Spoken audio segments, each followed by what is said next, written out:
All right, guys. I'm going to call to order the October 2021 Fall Creek Board of Zoning Appeals meeting. If you guys will join me in the Pledge of Allegiance. I pledge allegiance to the flag of the United States of America and to the republic for which it stands, one nation, under God, indivisible, with liberty and justice for all. All right, can we roll call, please? Mr. Bassett? Here. Mr. Fenske? Mr. Richards? Here. Mr. Huck? Here. Thank you. All right, first I want to make a motion to approve the minutes from the previous meeting, which was in July 2021. Do I hear a second? Second. All in favor, aye? Aye. Any opposed? All right, cool. Move to the public hearing. We'll start with case VA 2136. The petitioner wants to come up and present. You can come up and speak at this time. Hello, how are you? I'm Feng Yin. I live at property 14985 Southeastern Parkway, Fishers, Indiana. And we have a family of 4, my wife and me, and 2 boys, which is 5 years old and 10-month-old boys. And the first boy, his name is Austin Yin, 5 years old kid, and he likes the small family pets, like chickens, and so I bought some chickens for as pets, and also for the eggs for the family, to feed the family for the eggs. And the chicken, once I bought it, I think it's 4 months old. I don't even know what's the rooster and the hens. And maybe after like a few weeks, so they get noisy. So we got a complaint about the neighbor. And finally I found it is the hens and the rooster over there. Then I already gave away to the rooster to the people. And we keep some, right now we keep 10 of the hens in the backyard. So we keep the eggs for the kids. Like we usually get 3 or 4 eggs a day. And right now I'm here to do the variant for the chickens. And also, we just moved to fishes. I don't know the restriction or something like this for at least 5 acres for the measurement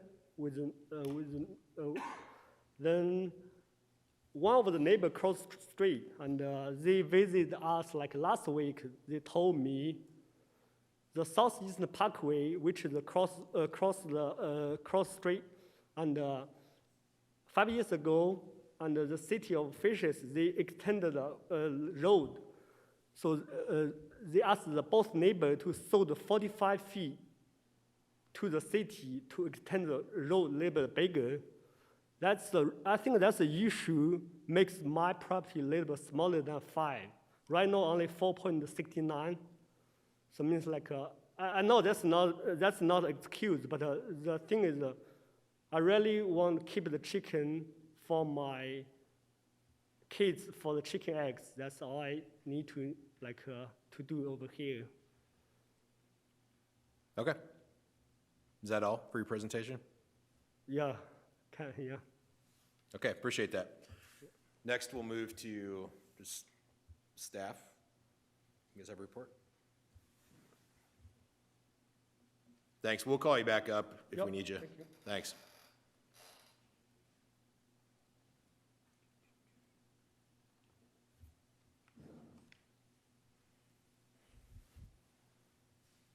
Bree King, Planning and Zoning. So just a quick overview of this request for variance. The homeowner is the petitioner. The current zoning on the property is R2. Existing land use is residential, and there is a current flock of chickens on the property. A complaint was submitted which led to the inspection and consequent variance application. Petitioner is requesting a use variance from the permitted use table and the standards for specific accessory uses. So chickens are a permitted use on lots that are at least 5 acres and zoned AG, ER, or OS. As this is an R2 district and less than 5 acres, it would not be permitted. Originally, this variance was noticed to also include a request for 2 alpacas.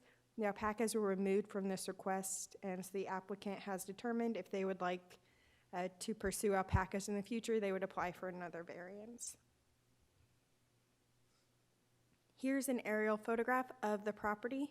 The blue indicates the location of the coop. To the south is Heartland Church, and then the other surrounding areas are residential subdivisions. There is an existing vegetative buffer to the west and the south of the property. The coop has an indoor roosting area as well as 2 outdoor runs. According to the petitioner, the chickens do not roam the yard and are always in the enclosure.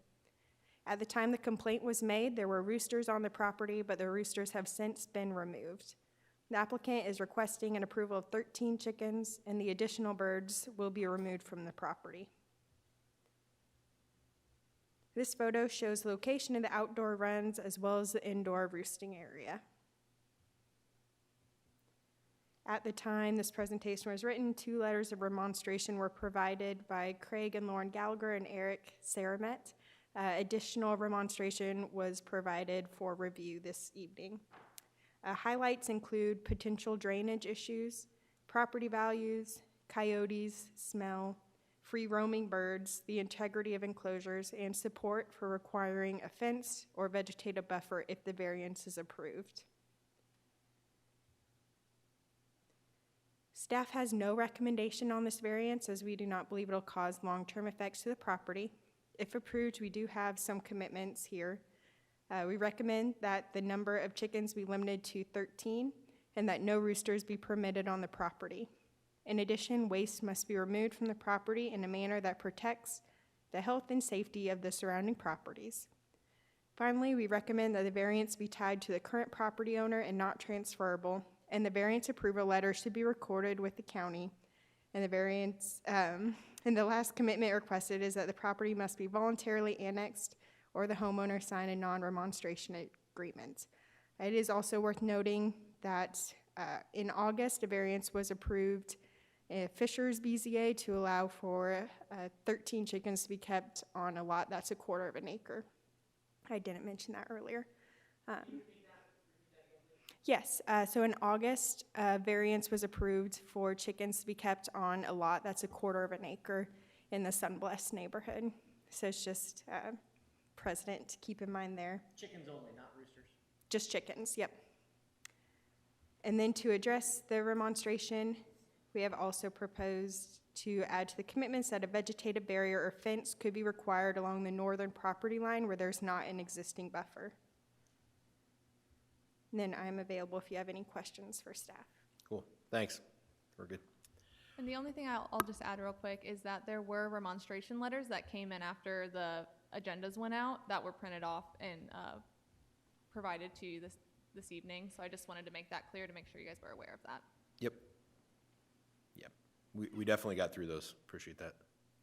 All right, so at this time, we'll go to the public hearing. And before anybody comes up, if anybody wants to talk on this matter, we'll hold you to 2 minutes, please. And if anybody is looking to get up and speak on a certain topic, if it's already been presented by somebody else, we don't need to be redundant on that, but you can come up and say, I just echo their comments. When you do come up, you can state your name and address for the record first. And if you're here to talk on behalf of an organization or like an HOA or something, you can have extra time if you need it.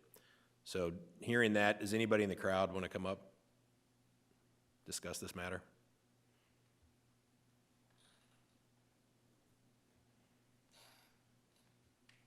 Good evening. My name is Craig Gallagher. Address is 14791 Daventry Drive, Fishers, Indiana. Do you guys all have a copy of the letter of concern from residents of Avalon? Perfect. Appreciate your time serving on the board, and we share a letter of concern from the residents of Avalon regarding the requested variance. As residents of Avalon, one of Fisher's largest neighborhoods, we have concerns regarding the variance proposed tonight. We're opposed to the variance request due to the following concerns: impact to home values.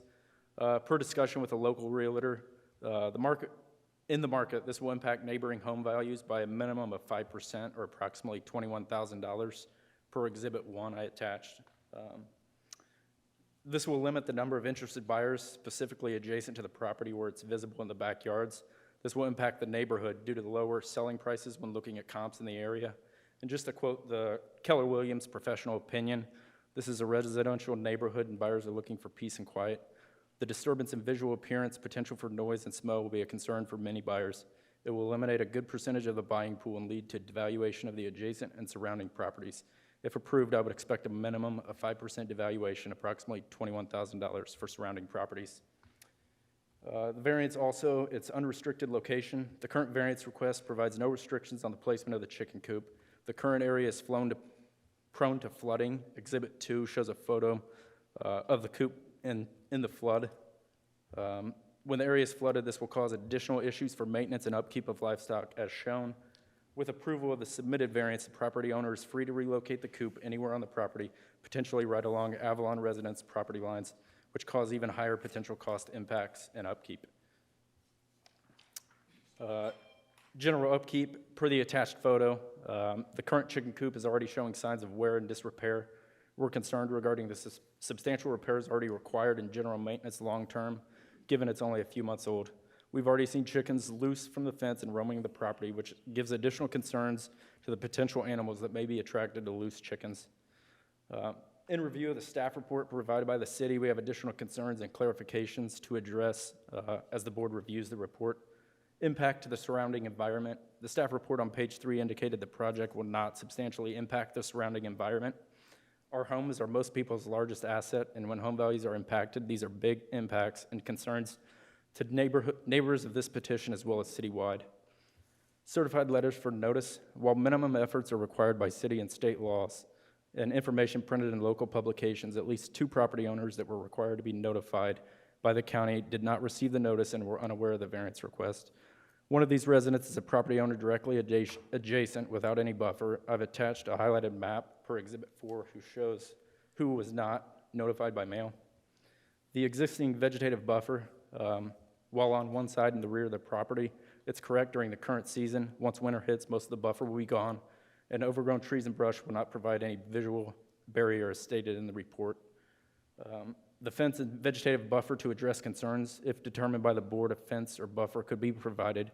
Without visiting the site and seeing the topography challenges present along the property line in the Avalon neighborhood, trees would likely need to be mature trees of 15 to 20 foot tall to buffer the properties from residents' windows. Additionally, there's a utility easement that will propose issues for mature trees and roots as they grow. We are requesting one other statement in regards to the staff report. While it was mentioned that precedence was noted from the staff report per a previous variance request, these are 2 separate requests with very different scenarios. The previous variance had overwhelming support from neighbors and no letters of concern. It looked well-maintained, no potential impacts, aesthetically pleasing for neighboring property owners, and had no potential impacts to property values. I have a copy of that approved variance if anyone wants to take a look at that. We are requesting denial of this petition as presented due to the above concerns. We appreciate the board's efforts and time committed to serving the city of Fishers, an opportunity to provide feedback. We look forward to your understanding on this concerns on this project while we preserve Avalon neighborhood. And I have a list of the 19 neighboring residents who have signed to oppose this variance that I can provide you momentarily. And then I understand the petitioner's request, but this is a home valued close to $1 million. 13 chickens are not substantially offsetting household expenses.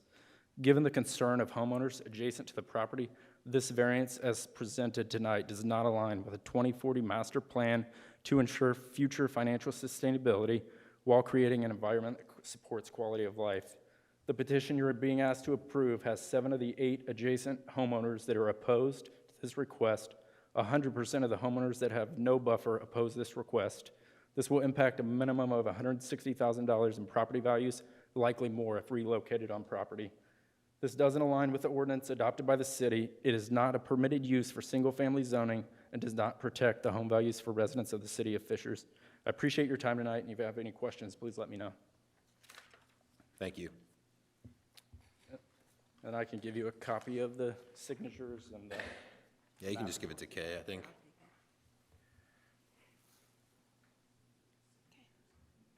Thank you. We'll put this into the record.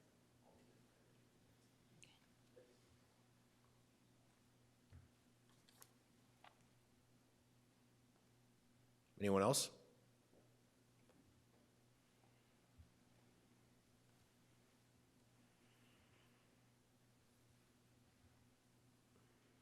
Good evening. My name is Josh Huser. I'm an adjacent property owner at 12863 Shakespeare Way in Fishers in the Avalon neighborhood. I'd like to just kind of align on some of the concerns that Craig had expressed on behalf of other neighbors within the neighborhood. Some of the concerns between my wife and I that are the property owners adjoining the subject property. One, you know, as Craig mentioned, the 2040 master plan of Fishers is put forth and basically aligns different government officials and staff on kind of the plan of how they'd like to develop and use land throughout the city of Fishers. And so this is nothing new. This has been out and published for some time, including previous master plans along the way. The 2040 is new.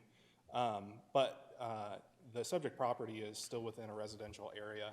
It's R2, I believe, is what it says is the current zoning, and then the master plan refers to it as suburban residential. And so as other individuals and interested parties make investments in surrounding land, you know, it's unreasonable to expect that you could just come in and, you know, have a variant to that plan without putting forth, you know, petitions ahead of time. So for example, when large developers come in, they don't just buy a piece of property and then automatically expect that they can accomplish their goals. A lot of times that's done ahead of time. Secondarily, one of our concerns was the initial flock was approximately, I think, 30 birds, it said. And based on the USDA statistics on their website, it mentions that the average laying hen would lay 0.81 eggs per day. And at 30 birds, that's roughly 9,000 eggs a year. And per capita, egg consumption is about 300 eggs per person per year. And so that would be 31 and some change individuals that would be sustained by that flock. And I so- appreciate the statistics, but Yeah, let's keep it to Okay. a Well, little our more concern relevant. is that they may not actually be used for, you know, family. They could be a commercial endeavor. Okay. Just due to the sheer amount of eggs. Makes sense. And then just the similar concerns to the other neighboring property owners that I've already listed. Okay, thank you for that. Thank you. Anybody else? All right, seeing none, I'll close the public hearing and I'll open it up for the board discussion. If you guys, I've got a few questions. You guys have anything you want to start with? Real quick, I would just want to address one of the comments that was made about the public noticing. So we did receive certified mailing for the public notice that was sent out to the surrounding property owners. So we can get with that gentleman afterwards to see who maybe didn't receive those notices, but from our records, it appears that everyone who was required to be noticed was noticed, just so you guys are aware. Okay, that was my first question. As long as you're taking comments, let's talk about precedents here. When you guys hear a BZA matter, each new matter that comes before you is a standalone, its own matter. So just because you allowed something on a parcel some time ago does not mean that that stands as precedent that you have to allow the same thing on a different parcel. You have different parcels, different part of town, different neighbors, etc. So you take each case brand new as it comes. Doesn't have to be the same decision or conclusion. Okay.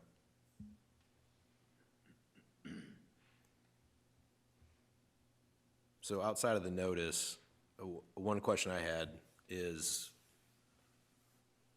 it would be relevant for us if we did approve to, is there any precedent to require some kind of code of how a chicken coop should be structured and how to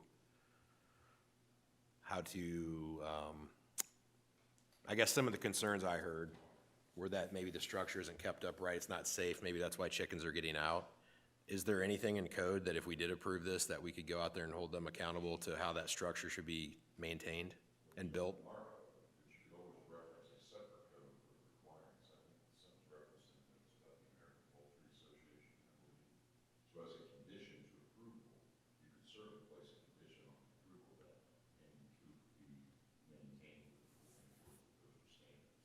Okay. If we do that, we'll have to ask you again how you said that, so. You're referring to the page 2 petition overview. American Poultry Association recommends 3 square feet of indoor area per bird.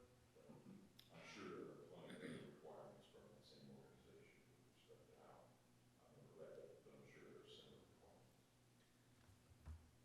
Megan, can you speak to, I think the petitioner there, the petitioner had referenced that they originally had a 5-acre parcel, and that is no longer the case due to, I didn't understand, was that a right-of-way dedication? Was that a take by the city or the state at the time when it was a state road? Do you have details on that? I don't have the details on it right now. What I'm assuming that he was referencing was probably right-of-way improvements that were done on Southeastern, probably required additional right-of-way that was taken from that property. I would have to go back to verify if he had 5 acres before. I will say that those right-of-way improvements were done prior to him taking ownership of the land, from what I understand. So those chickens wouldn't have been established while it was a 5-acre parcel. They would have been established after it had been reduced from that 5 acres.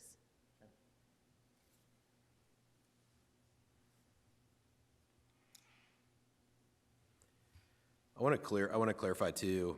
So the petition tonight would be to ask to have up to 13. There was talk of more there, but did I hear that there's currently 10? Yes? Okay.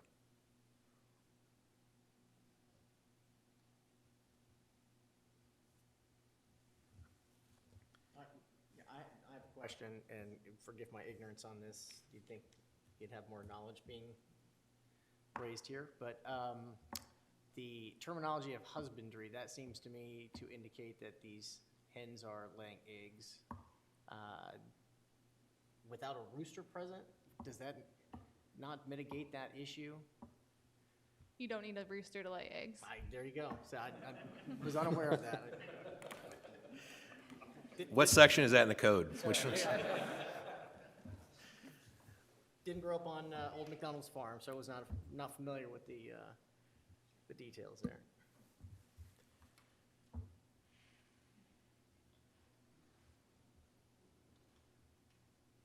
You got any questions, Chris?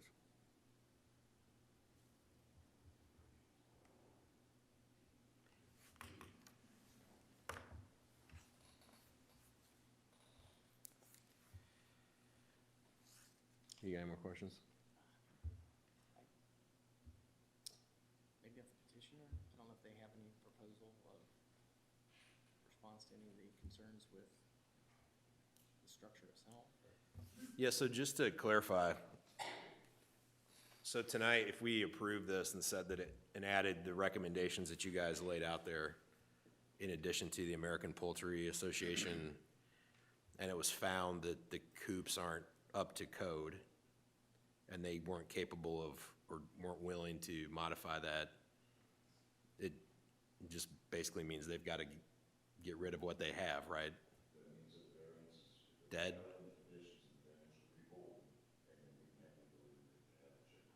Does that kill the variance going forward from that time, or could they can correct it and then it's still there? Think of it as any code violation, right? So if my home is in violation of some code, I have a period of time to bring it into compliance. But if I don't, then the code enforcement proceeds. This would go the same manner. If the conditions of the variance are being violated, there would be notification of the violation, a period to cure the violation, and if it doesn't happen, then the variance is null and void and it's no longer allowable. Okay. I have a couple questions, or one specifically for the petitioner. Yeah, come on back up. So, from the aerial location that shows the location of the existing coop, on the south side of your property is church property, farther away from residents. Is there a reason that that is not or could not be located in an area farther away from existing residences on the north and on the western side? It was like by the residential, and I worry about the noisy. That's the reason we move all the way from the residential to the church parking lot. Means like nobody live there. It was 36 chickens, included with roosters. Now only 10 hens, which is only like for the eggs. No more rooster for sure. But are you saying that they were located at the northeast corner, and now you've located them to the south, or excuse me, the northwest corner, and now they, oh, hang on, my bearings are wrong. They were located on the, what would be the southwest corner, and now they are on the southeast corner, is that correct? Yeah, by the church property. And also I spoke to the church people over there last week, Monday, and he asked me why you do the variant over here for the public hearing. I told him, see my chicken over there, by your property. He said, oh, what's wrong with your chicken? I said, someone complained about the chickens. I said, oh, that's what he's saying. He said, okay, you just put there. And I spoke to 3 of the neighbors, and they told me, okay, maybe they will be here, but looks like they're not here today. But I do have an address and the phone number and the name with them.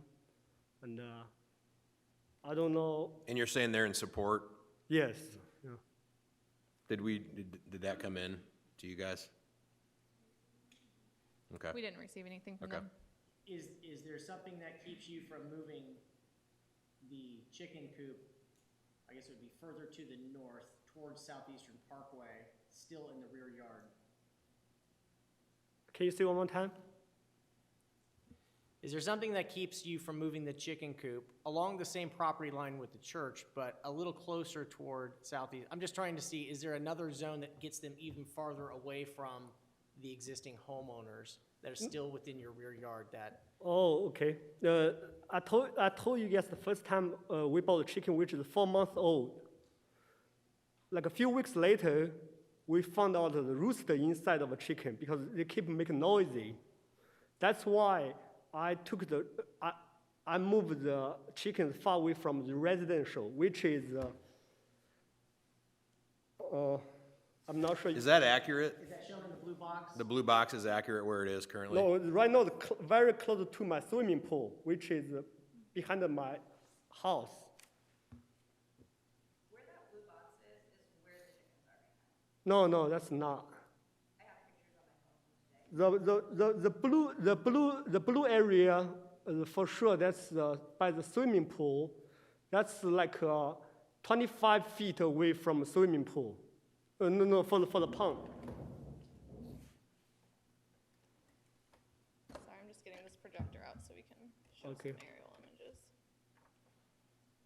Am I asking that, if I'm making sense with the? I'm thinking the same thing. I think one of the things, Like, if this were to be approved, is there a way to mitigate it even further, moving them farther away from residences? and to not allow it to be moved anywhere else. Yeah.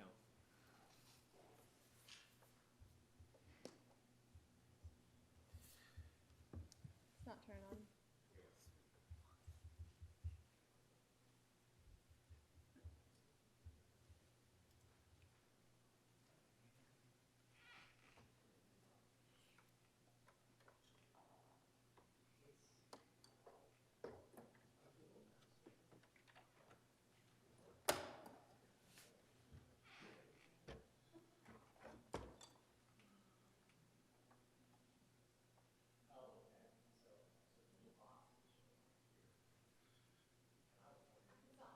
It's on, yeah. It's coming.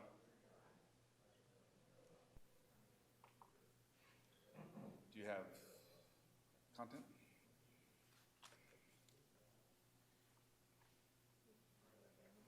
Under here, and then they'll be able to see it, yeah. So you want me point to the west chicken coop right now? Or?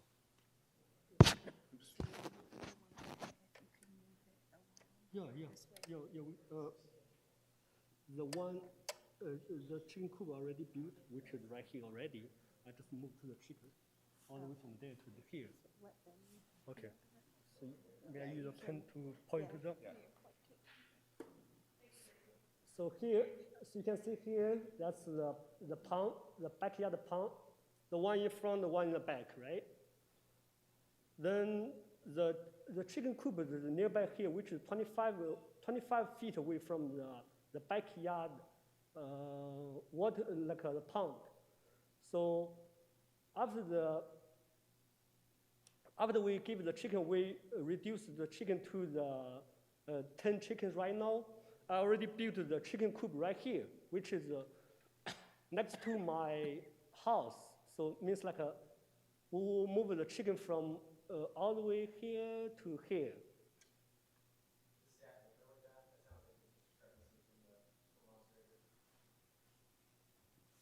So I have not completed a site visit. I just had the images from the last inspection.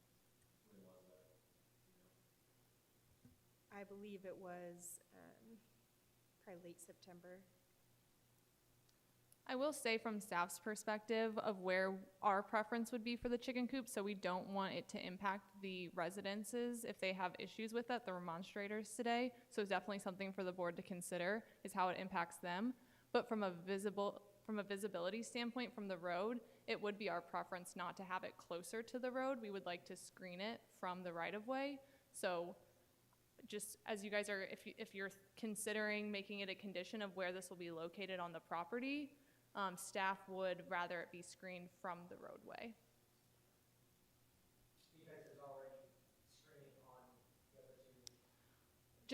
So any accessory structure is really supposed to stay behind the primary structure. So that's for, regardless of it being a chicken coop, if it was a swimming pool, if it was a shed, we like to keep it in the backyard. So from a visibility standpoint, moving it closer to the road, it just sounds like you guys were maybe leaning that way. I'd just like to point that out, that staff would really like that to be screened from Southeastern Parkway. But then you have to take into consideration the remonstration we've heard from those property owners in the subdivision. Yeah, I certainly was not suggesting moving toward or up against the road or anything of that nature, working in the front yard. You still draw the visible line from that corner of the house to be the rear yard. I would say that would be the closest to the roadway. The petitioner, you've heard some concerns about the structure itself, the chicken coop, the, I guess, durability of it, as well as in the staff report, they reference the, what is the organization? Yeah, American Poultry Association. Do you have any response to requests for a more durable structure or a structure that would be in guidelines with the American Poultry Association recommendation? Yeah, for sure. That's the chicken coop that I made it. But I mean, if you feel like that one not safe, I can buy the chicken coop from the Tractor Supply or another company who made the professional chicken coops. But you see the property line right here. So the for residential, so if they sit in the backyard, you can see the whole entire my house, right? So for this case, I already bought the material. We make the fence all the way from here to the here, all the way. It means like it will be very good for them, for sure. Because after the fence ready, the 6 feet. I mean, the 6 feet, that's the measurement. I already asked the city. But from here to here, if you want me to make the 10 feet, I can make it 8 to 10 feet, it doesn't matter. But the city won't allow to let me to do the more than 6 feet. That's why I bought the material already 6 feet measurement to to make the private like a fence for them to block the like the backyard for them. So it means like it's okay for them for sure for later. I got two questions while you're up. Okay. Number one is, are you opposed to some kind of screening, and you know what we mean by that? Like landscaping, putting some kind of trees in it would help buffer. If you moved it closer to the house, which we can't see tonight, but if it's up closer to the house and closer to the road, like staff is saying, you may want to require some kind of trees or landscaping buffer that would block it so that when you're driving on the main street out in front of the house, you'll be able to see it. Yes, that's what I'm saying. I will make the fence all the way for the property, and also I think the big issue for the complaint is, see all the tree from church area to the backyard. So which is I think 20 to 30 feet away from the tree to the residential area. Only the issue with from 4 residential, 1, 2, 3, 4, with no tree, no fence, nothing. So it means like if they sit in the backyard, they can see the whole entire property for my property for sure, because they have no backyard. So are you just fencing the one side or your? One side, yes. Okay. 1, 2, 3, 4. So no tree, no fence for the preview time, but I already bought the material to build the fence. This may not, I'm not sure who this is a question for, and I don't know if it's kind of along the lines of yours. The only thing I have left up here that I feel like hasn't been talked about that might be a problem to homeowners is the smell. So I don't know if you guys heard what I just said, but the smell is one thing that I think that we haven't really addressed, because we can move the coop and buffer, and you've got rid of the roosters and brought it down to a smaller size. There's been a lot of things to address some of the concerns.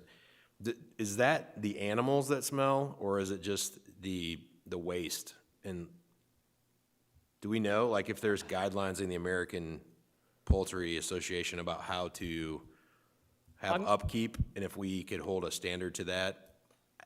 I don't know if that's... So we have general health and safety nuisance standards in our UDO, and so this does apply to noise, odor, air pollution, things of that nature. And so if it's probably the waste associated with the chickens, if that is impacting the adjacent properties, that's something that our code does currently address, and so we would have to figure out how we would go about enforcing that. So if it's repositioned, it's buffered, there's a fence, there's all the recommendations that you guys said, it's no roosters, all these things come into play, and we approve it, but there's an odor nuisance that they can't correct, that would still be in violation, and then they would have to remove the chickens at that point, or correct the violation? That is correct. Okay. How is that regulated?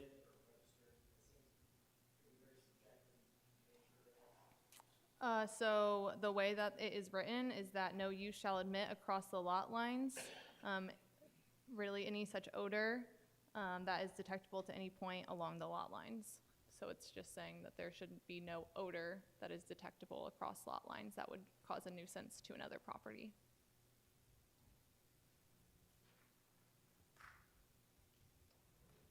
One of the letters that came in talked about drainage and the fact that that property floods every spring. Do we know which way it floods and what that looks like? I do not know which way it floods. I would have to get with our stormwater team to see how drainage occurs on this lot. It is outside of a platted subdivision, so there wouldn't be any storm pipes associated with it. I'm sure that remonstrator may have seen pooling right in this lot somewhere. And I think the concern was that they wouldn't want those drainage issues associated with where these chickens were located. Would that fall into any sort of, issue if we approve this and there was approved chicken coop, but it was flooding and the city went out and saw it that was flooded? Is there any, is that unsafe for the animals that would fall under anything with the city?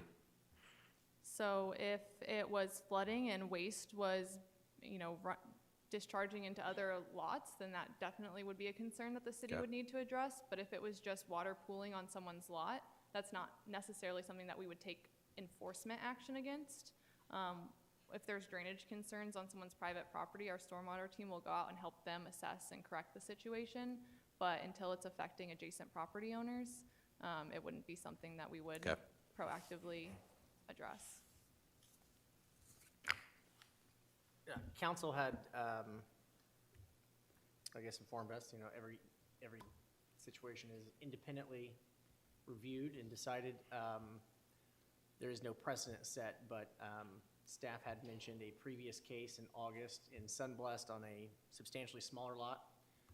Were there any mitigation to waste or smell in that particular situation that would help alleviate that? So in that case, waste was removed daily. I visited site and did not see any, piles of waste or smell anything on that site. That does fall under the CARE guidelines of the American Poultry Association that you could reference as well.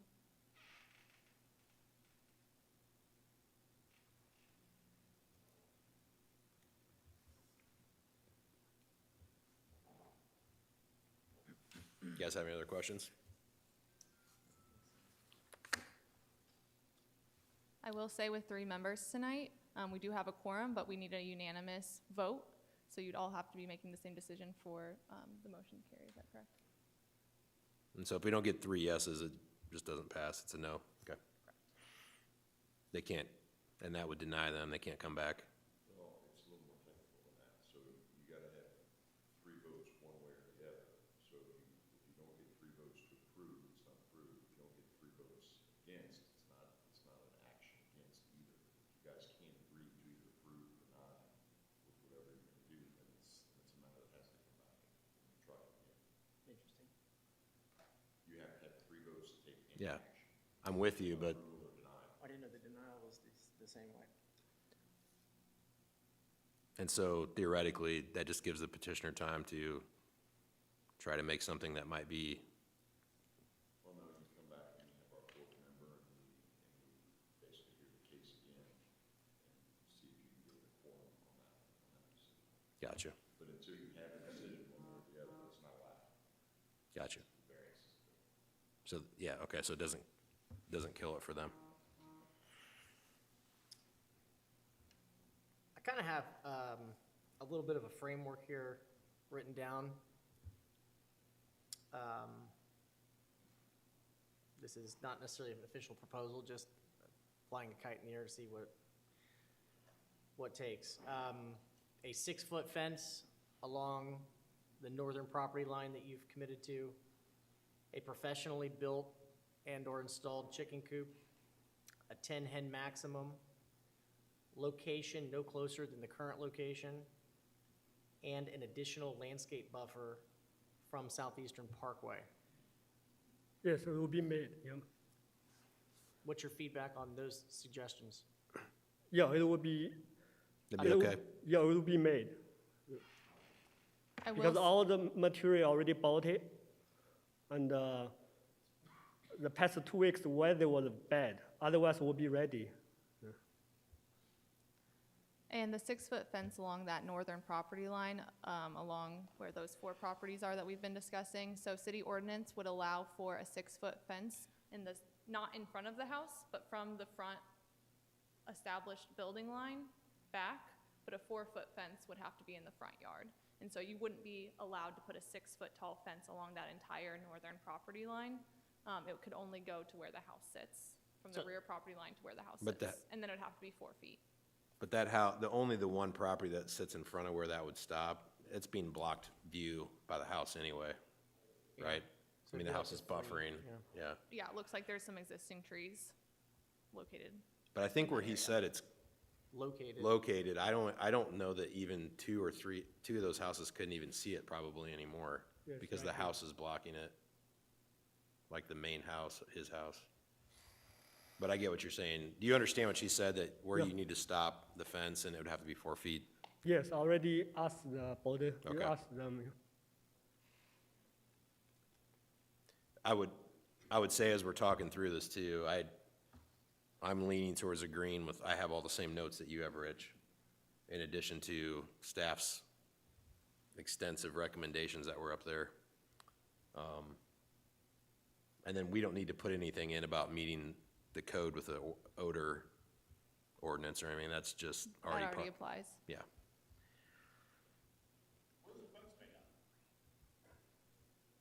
Didn't he say Well- a 6-foot tall wooden fence? Is that what you said? Yes, I thought he had said that. Like a cedar shadow box fence?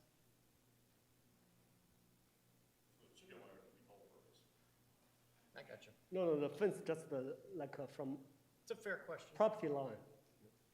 And also we make a fence right here. And But right it's here. a solid wood fence though, right? Yes, Solid yes, yes. panels? Okay. Yes,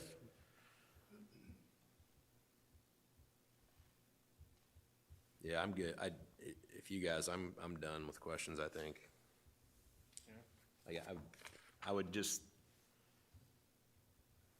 open to staff one last time if there's anything you guys would like to comment on that you didn't get a chance to mention after our conversation. No, I'll just reiterate our conditions for you all as you make your motion. So that would be that the number of chickens be limited to 13 chickens and no roosters be permitted on the property. Waste be removed from the property in a manner that protects the health and safety of the surrounding properties. That the variance be recorded on the property and that it be restricted to the existing property owner and not transfer with future property owners. And then that the property be voluntarily annexed into the city of Fishers, or if it's not eligible for annexation, that a non-remonstration agreement be signed and submitted to the city.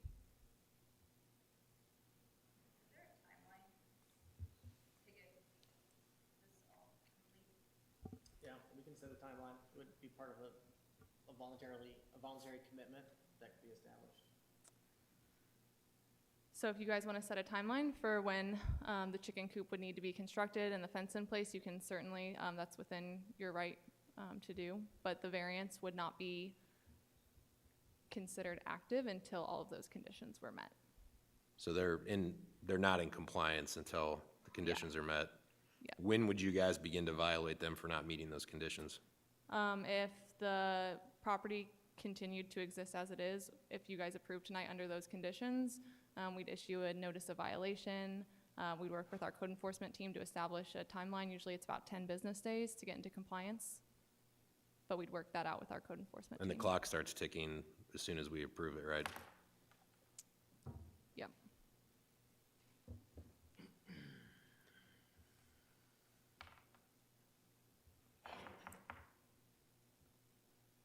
So I think in addition to the staff recommendations, so I'm gonna go ahead and make a motion that we vote to favorably approve, but with the staff's recommendations as stated, but also the wooden fence along the property line, and also the Can you landscape, clarify which property line? the North northern property property line, a 6-foot wooden panel fence, and then also a landscaping and an adequate landscaping buffer to the southeastern parkway to block that road frontage. And did we have anything else we want to add? Professional chicken coop. Oh, yeah, and also meeting guidelines of the American Poultry Association for an adequate structure so that it's safe and can house the chickens. Did that hit everything? What about location? Is it good where it's at? Does it need to be moved closer to the southeastern? Yeah, so I'll back my motion out here for a second. So I appreciate that. Just to that point, I don't know if I'm stepping on your toes here, Rich, but Go for it. I don't know if we can, because we're not, I guess we're a little unsure. The petitioner said where it is, but I guess we can assume that, and if it's not, that would cause violation. So you could make it a condition that the location of the coop is generally as shown within the staff report, as identified in the staff report. But he's saying it's not. So I he's saying mean, it's very, located. very close to there for sure, yeah. I mean, I don't really want to get up, but I thought it was closer to the pond, and he said it's up by the house now. No. What I'm saying is right now it's close to the pond, yes. But I built a new one which is close to my house already, So you have two, yes, and you're gonna disassemble the one by the pond yes. and have the one closer to the house? Yeah, neither one, yeah. Does that change anything with staff? As long as there's proper screening from Southeastern Parkway and it's not in front of the house, we'd be okay with that. In front of the back corner? The rear corner? Is that technically, So if it was next to the house, set just back a little bit, that would be permittable. okay. But that's covered if we say that it's in the rear lot, but we can state that where the petitioner's told us it's built, but as long as but if it's found that it's too far one way, he would have to move it, right? Because you need Yeah, it let in me the. just point on the aerial so I can make sure we're all talking about the same Okay. thing. When you approve these facts as presented, or who's the findings of fact? Okay, so as he's presented, If he's telling us where Megan's pen is, that's gonna be where it's located, that's a fact presented, that's part of it. okay. Is that where you guys are? Is that where the Envisioning? petitioner is saying? Is that where the second coop's been built? Where she's pointing? Yes, yeah. I can like point to you. So right now it's over here, That's where it is currently. yes. Okay, And we have another one right here. Yeah, like a. And you have another one right there? Yes. Okay, we'll call that location 2. That's the location that would be in this approval. So pretty close right here. okay. Do I need to reopen the motion? Or you prefer, okay. I kind of already knew what you were going to say. All right, I'm going to make a motion to favorably approve case VA 2136 with staff's recommendations, with the 6-foot wood panel fence as described by the homeowner, also with landscaping buffer to the Southeastern Parkway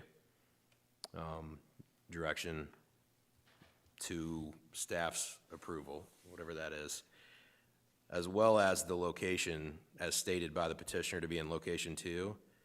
And I would add to that, if it's okay, that it can't be moved, that it has to stay, and that they can't move that around on the property. And then additionally, that the coop has to be built to In the addition to American be Poultry. built to the American Poultry Association standards. And the HIM maximum, That was in the staff recommendations. waste removal, variance expires with homeowner, all of that. Yep. So, do you want to take roll call for vote? Okay. Or actually, do I have a second? Second. All right, let's vote, okay? All right, Mr. Bassett, Yes. Mr. Huck, Yes. and Mr. Richards. Yes. And you guys will deliver everything to the petitioner to help? Yes, we will draft an approval letter with all of those conditions that will be recorded onto the property. Actually, no, we're good. Thanks. Thank you. Thank you Next very case. much.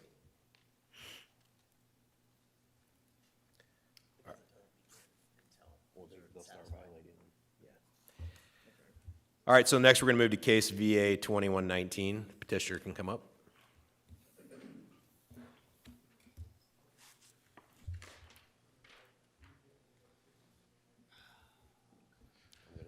Thank you, Mr. President, members of the board. For the record, my name is Matt Price.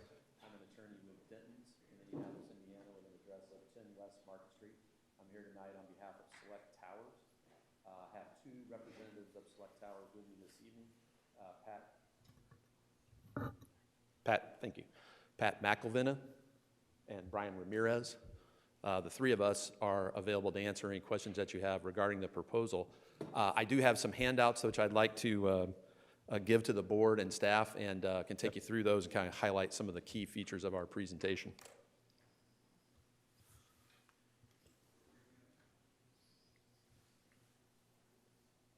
Can you change the input to the, how's he doing that?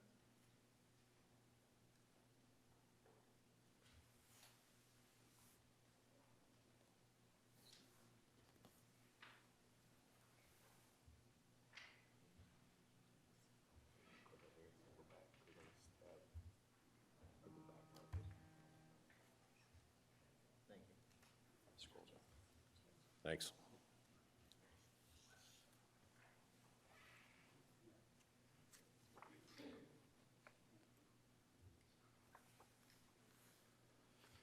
Thank you again. Just to give you a little bit of an overview, the property is located at 15348 Southeastern Parkway. Behind your first exhibit, we give a picture of an aerial photograph depicting the various parcels that are at work here. The central parcel, which is the home of a auto repair store today, is where the tower is to be located. It's just over 7 total acres, and it's zoned R2, although it's used for that commercial use. And our landlord several years ago obtained a use variance in order to make improvements to his auto body shop or auto repair shop. If you go to the next page.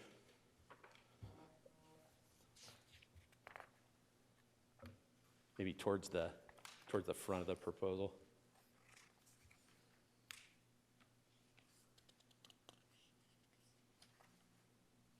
Okay, we've got the next page of my handout shows the aerial together with the depiction of our lease parcel, which is immediately north of the repair shop. We have superimposed on there a future roadway connection, potentially connecting to Florida Avenue to the south and west. The property has been planned for that road extension for many years. The landlord tells me nearly 20 years, and we've worked very closely with staff to orient the site so that it would be out of the way of any future roadway extension plans. If you go to the next slide, which is the one we have up on the overhead, this depicts that actual road connection as prepared by the city's traffic engineers, A&F Engineering. It shows the school to the east, and then that black kind of rectangle that is inked into the drawing shows the approximate location of the lease area. What we sought to take advantage of there was to kind of tuck the site in to the existing tree row there to provide some additional screening of the property from the east. I've then included in my handouts just a few additional materials. One showing the site plan depicting our lease area and the location of the tower. The tower is proposed to be 199 feet in total, and what makes up that tower is a 195-foot monopole and a 4-foot lightning rod. Because of the tower height, it will not be lit. It's not required by the FAA to be lit, and we have that FAA determination already in hand today. It's also not required to be painted any particular color, so it's not going to be painted. You sometimes see orange and white towers, typically a lattice type structure, but it's not required to be painted any obtrusive color. It'll just have the normal kind of matte black, metallic finish to it, gray metallic finish. The tower is also constructed to provide for co-location, meaning that it would be available for carriers to share. This particular structure is being built to meet the need of AT&T in the vicinity, but it would not be limited to AT&T. Select towers would make the tower available to others, and it would be available for them to co-locate. As I mentioned, it's a monopole, so it's a completely self-supported structure. There's no guy wires. It's not the lattice type structure that you see with kind of the cross hatch metal bars. It's nothing like that. It's just a straight cylindrical tower suitable for a more urban type environment where they have a lower profile and therefore a more sleek view. I've included, and they're also in the packet that the staff put together, the coverage maps. I'm going to go to that. We are seeking to cover an area along Southeastern Parkway, and it fills a very substantial void that we have today. The radio frequency engineers for AT&T charged Select Towers with locating a tower location within a quarter mile of the intersection of 126th Street and Southeastern Parkway. This tower is just a little bit south of that search area, but it was specifically approved by their radio frequency engineers to satisfy the coverage requirements. And we've included a depiction of what the coverage looks like today, which has the yellow and red depictions, which means fair or marginal coverage for users in the vicinity. And then we've also included a depiction of how that radio frequency, how that coverage gap is satisfied by this tower if it were approved, and it fills in that gap substantially. I might also add that Select Towers and AT&T have a long history in Fishers. We've worked very closely with staff over many years. One of the first sites in the predecessor to AT&T's network, which was Ameritech at the time, was actually approved on Lantern Road in Fishers. And we've worked very closely with city and the city staff over the years to identify sites that meet the growing and vibrant community's needs for wireless communication, while at the same time being very respectful of the rights of adjoining property owners and property values. We feel like this proposal is consistent with those other historical sites and works in combination with our existing network serving the vicinity. One other thing I want to mention just specific to our proposal is that we are seeking really 3 variances tonight, one of which is the use variance, so to permit the tower as a use, which is necessary because they are not permitted under the strict application of the R2 zoning ordinance. The second one is the setback variance. Fishers has a setback requirement that's equal to 80% of the tower height. And so what we have historically done and what is permitted to be done now under state law is that those setbacks can be reduced if the petitioner provides what's called a fall zone letter, which indicates that the tower has been designed to collapse within itself rather than to fall like a tree longitudinally. It's designed to fail if there's an extreme weather event or an earthquake or something of that nature, to collapse within itself. And we do have a fall zone letter that from our tower maker providing for a 25-foot fall zone. And then thirdly, Fishers has what I'd call a separation requirement from residential dwellings equal to 500 feet. Our landlord has the closest residential structure approximately 260 feet, which is that structure kind of immediately west of where you see that proposed roadway. He does not have any objection to that. And then further west, there are additional dwellings that range between 440 and 470 feet away, and those property owners have no objection to the proposal as well. So those are the 3 variances that we seek here tonight. I am aware of some contact with the city from remonstrators, and I just want to reiterate, because at least 2 of the points I felt like are very significant to our proposal, which is that there was some, I think, misunderstanding that the tower was going to be lit, and that's not the case. And then secondly, there was, I think, some concern that maybe in lieu of lighting it, that it would be painted some color that would cause it to stand out, the orange and white aeronautical painting. That's also not the case. So neither one of those attributes will be present for the tower. And Pat and Brian and I are available to answer any questions that you have. We respectfully request your consideration this evening. And like I said, the three of us will be available to any questions that you have. And thank you for your time this evening.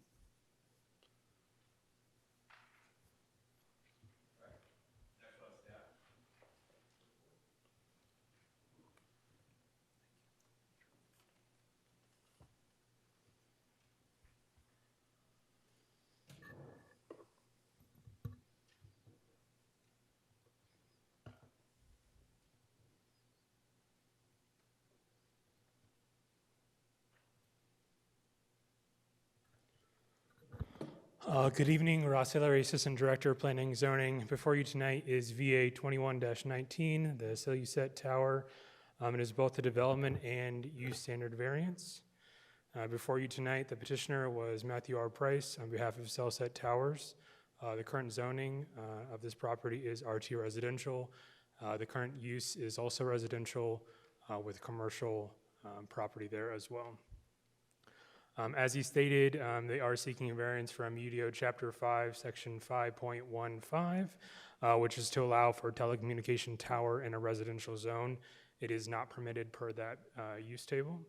And also from Section 5.33, which is the public and institutional uses, to allow for a telecommunication tower to be set back approximately 28 feet from the east property line, as well as the height of the tower, 199 feet. And less than 500 feet from a residence.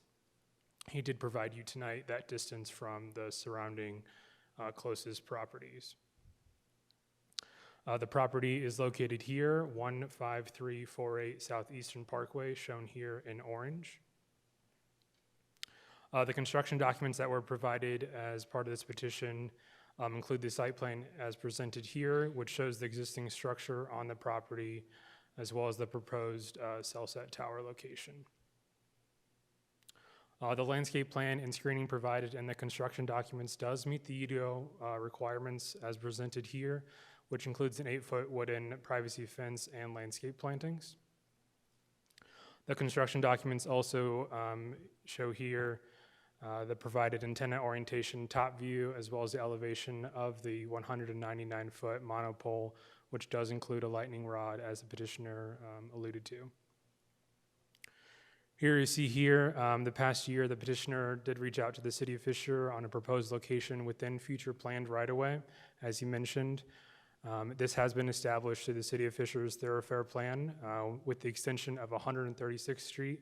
That would include intersection improvements at 136th and Cynthia Ann, as well as intersection improvements at Florida and Southeastern, which would be the extension of the 136th Street. You'll see here the conceptual layout of the proposed road extension and intersection improvements. As of now, there is no timeline for construction of these right-of-way improvements, but the petitioner has made sure the location of the tower would be located outside of proposed right-of-way. Staff did receive letters of remonstration from the following residents on the screen. A summary of those comments include that residents feel the coverage range is too large, which is why the tower is so tall. They believe the use of multiple sites at lower heights could eliminate the need for this location. Again, they believe it is too tall and too close to residential properties. They can have a concern for property values, if there would be lights, which the petitioner did mention tonight, and then potential health risk from radio frequencies and the lack of assessment of health risk. Those public comments were provided to the Fall Creek BZA. Staff does have no recommendation tonight for Fall Creek BZA, though if it is approved, staff recommends the following commitments: that the property is voluntarily annexed into the city of Fishers, as it does meet all of the annexation requirements, and that the variance approval letter must be recorded with Hamilton County. Again, I will reiterate that staff does not have a recommendation. Those are only conditions if you do seek to approve that. I'll also remind you, the petitioner is seeking both a development standard variance and a use standard variance, and we ask that you vote on those separately. I'm happy to answer any additional questions.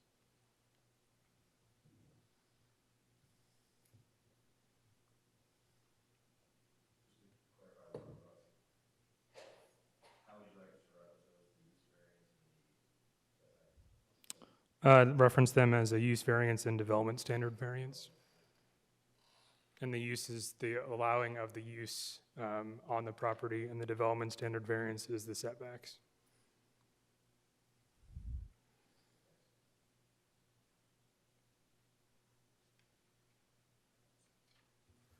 Okay, so at this time, we'll move to the public hearing, same as before. If you guys can come up one at a time, you'll have 2 minutes to speak. State your name and your address for the record, and just be mindful of time. If somebody's already stated what you wanted to state, it probably doesn't need to be said a second time, but you can come up and say that you just state your name, your address, and that you concur with the other folks if you guys would like to say that. I want everyone to have a chance to come up, but I want to keep things timely. So go ahead and step up if anyone from the public wants to talk. Look what I found on the floor. It's a chicken feather.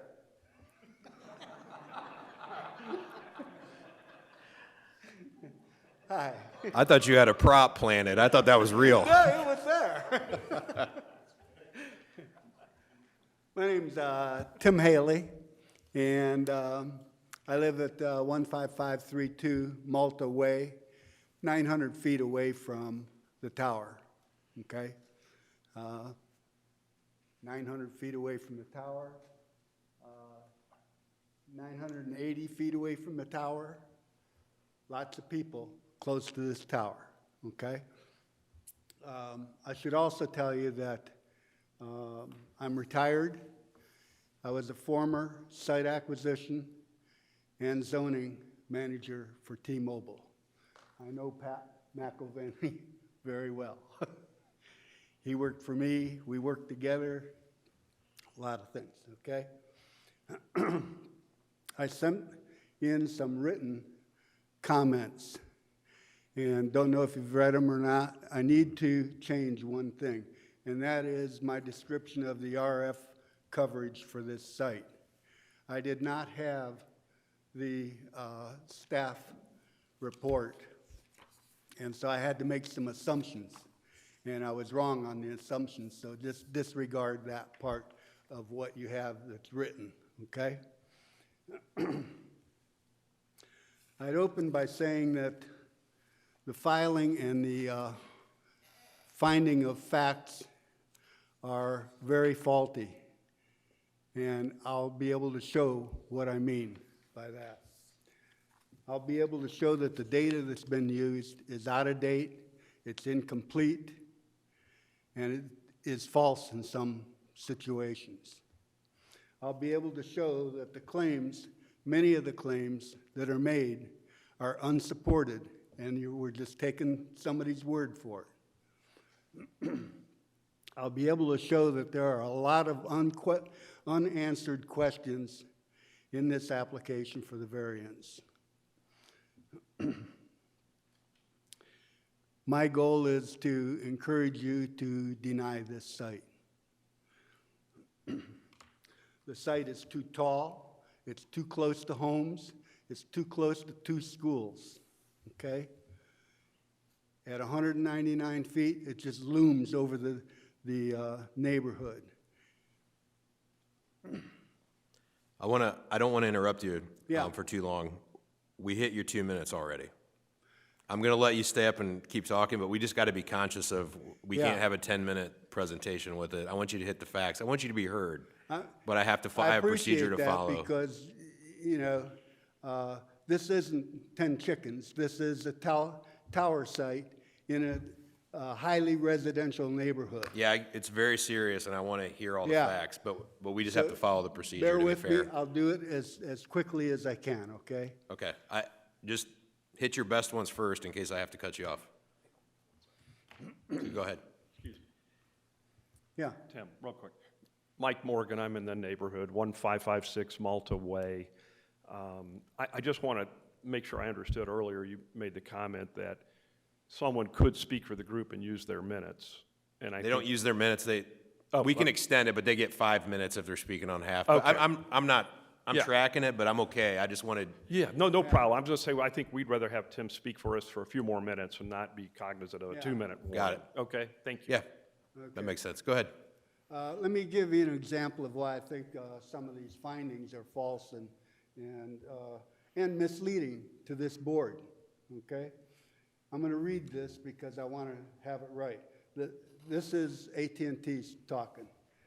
The site is zoned residentially, and the character of the property and much of the immediate vicinity, that's the part I have the problem with, is more in keeping with either commercial or public use. That's not accurate. This is surrounded by big developments, homes. Okay, you've got Pulte, several thousand homes. You've got Britton Falls across the street, 1,300 homes of elderly people. You've got our little site, 51 homes, and that's who I'm, representing here.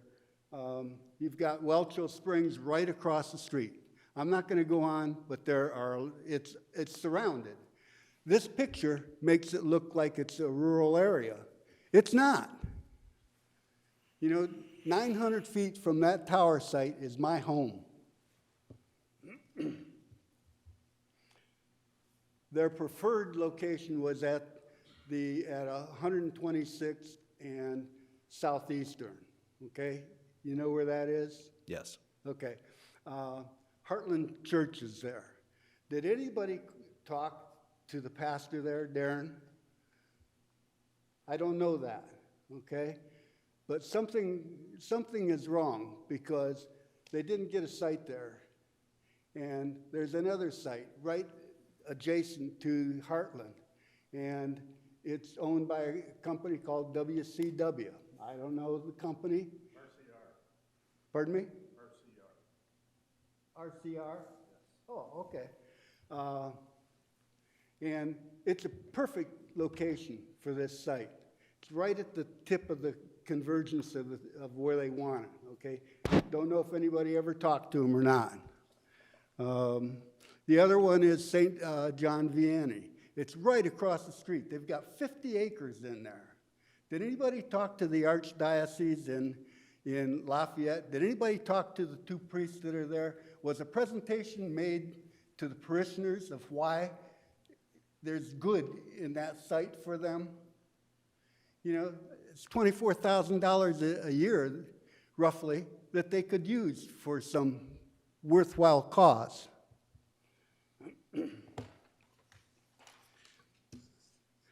I want to go over some of the findings of fact. I'm only going to go over 8 of them, and I'll do as fast as I can, okay? AT&T contends that the tower is needed for improved coverage. There are 5 towers surrounding this, starting with the fire station on 104th, and it's a big old tower that's full, so they can't co-locate on that. But then the water park, the old IMI site on Oleo, there's a tower there.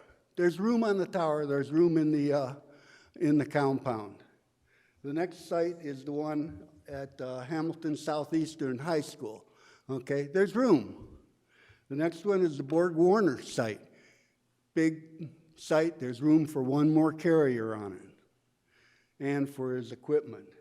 And then there's a site at Cynthiana and 69, okay? And it has 2 carriers on it. There's room room on the tower, room in the compound. My question is AT&T on any of those sites? If not, can they co-locate on any of those sites? There's room, all right? And that'll help their coverage. So I don't know, where that status is because it's not in the report that was provided to this board. The tower is needed for improved capacity. That's just adding radios, okay? You get more capacity, you add radios, either to the new co-location sites or to the sites they're already on. AT&T says the facility be well removed from a planned roadway or existing buildings. Right there, you can see that it's very close to the property owner's house, 250 feet, okay? Now, he has a business right there, and so he is in close proximity to that tower for 24/7. I wouldn't do that. And I don't think some of you folks would do it either. I don't think you'd stay 24/7 near that close to a tower. Okay, emergency responders, and this will make it better communication, okay? First of all, I mentioned Britton Falls before. 1,300 homes, elderly people. They're using fire, police, ambulance service all the time, okay? I lived there before where I live now. Never heard a complaint. The facility will not be injurious to the public health. I'm not going to get into that, okay? Because it's very controversial about the hazards of radiation in close proximity. What I can tell you is that there's a movement afoot to repeal Section 704 of the Telecommunications Act. And what they're trying to do is put the siting of towers back in your hands instead of saying, hey, you can't talk to us about health hazards and about environmental issues. So they're trying to repeal that section of the Telecommunications Act. General welfare. They say that it's not going to affect general welfare, but the fact of the matter is, research shows that property values go down 2 to 20% if they're close to a tower. That's a lot. You know, if you take a $350,000 home, 10% down is $35,000. 2% is $7,000 out of that homeowner's resale of the property. It's significant. 94% of the people do not want to live around towers. They're concerned about the health hazards.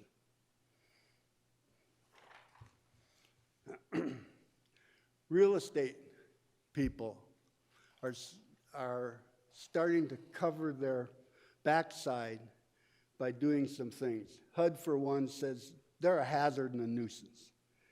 FHA, if you have a mortgage with FHA, FHA requires that they be notified that there's a tower in close proximity, and it affects the mortgage, the rate, whether or not it's even granted. Realty associations across the country are requiring sellers to note in their seller disclosures that there's a cell tower nearby. Okay, they're covering themselves. Market analysis and appraisals are down if there's a tower nearby. It's not just this tower, it's towers in general, okay? I'm gonna let you know, we're at 12 minutes. I'm gonna give you 2 more minutes, and then I'll have to cut you off. Okay, let's talk about safety issues then. Why is this tower so tall? Okay, it's because RF Engineering is trying to cover a large area, and they say it right in their own paperwork, a large area with a single site. That's a bad approach to the improvements they're trying to make. Why is it so tall? Co-location, they said it. Sprint, Verizon, other carriers. Why is the compound so big? because they gotta have a place to put their equipment. Some of that equipment is a generator. All right, the generator, this site is gonna have 190 gallons of fuel, diesel fuel on it. It's gonna have batteries that are full of sulfuric acid, okay? You approve this site, you're approving a hazmat site in our neighborhood. We don't want it.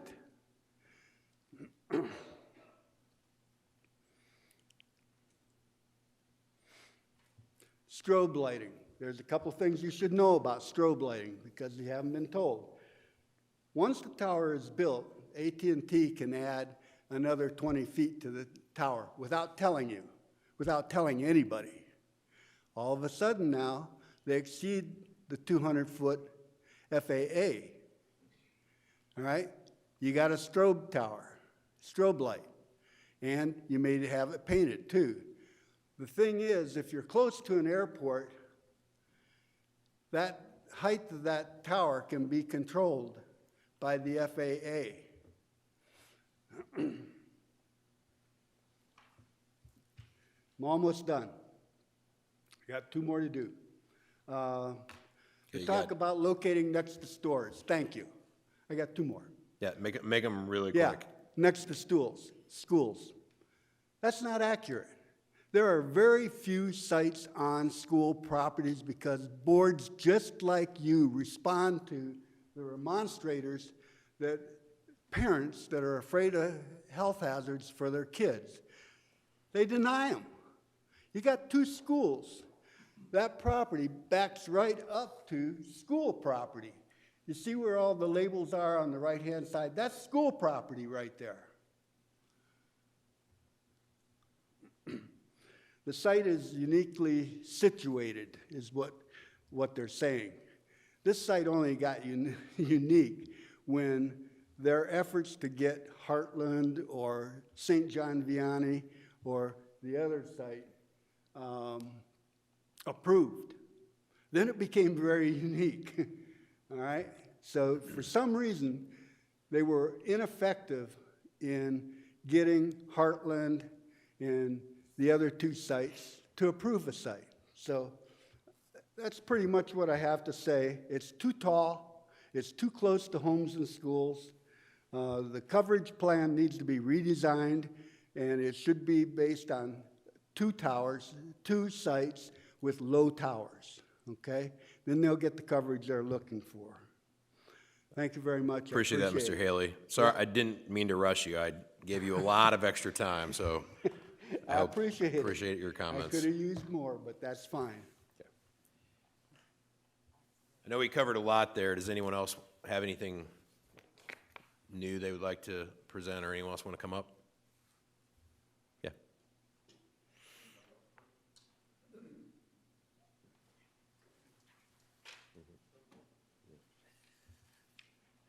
I think I said that, didn't I? Okay. For the record. If I may. You're good.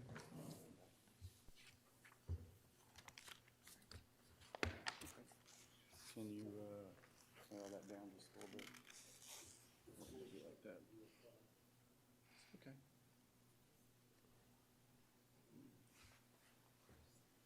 I promise to be brief and succinct. We have engaged. Can you state your name and address? Oh, I'm for the sorry. record? Monty Chamberlain. I am part owner of the property here at 15284 Southeastern Parkway. The identified middle of the search ring that they identified was 126th and Southeastern, which is located here. I own the property, which is the X. The check mark is where the suggested location is going to be. Okay. Okay. We've had a couple meetings with staff.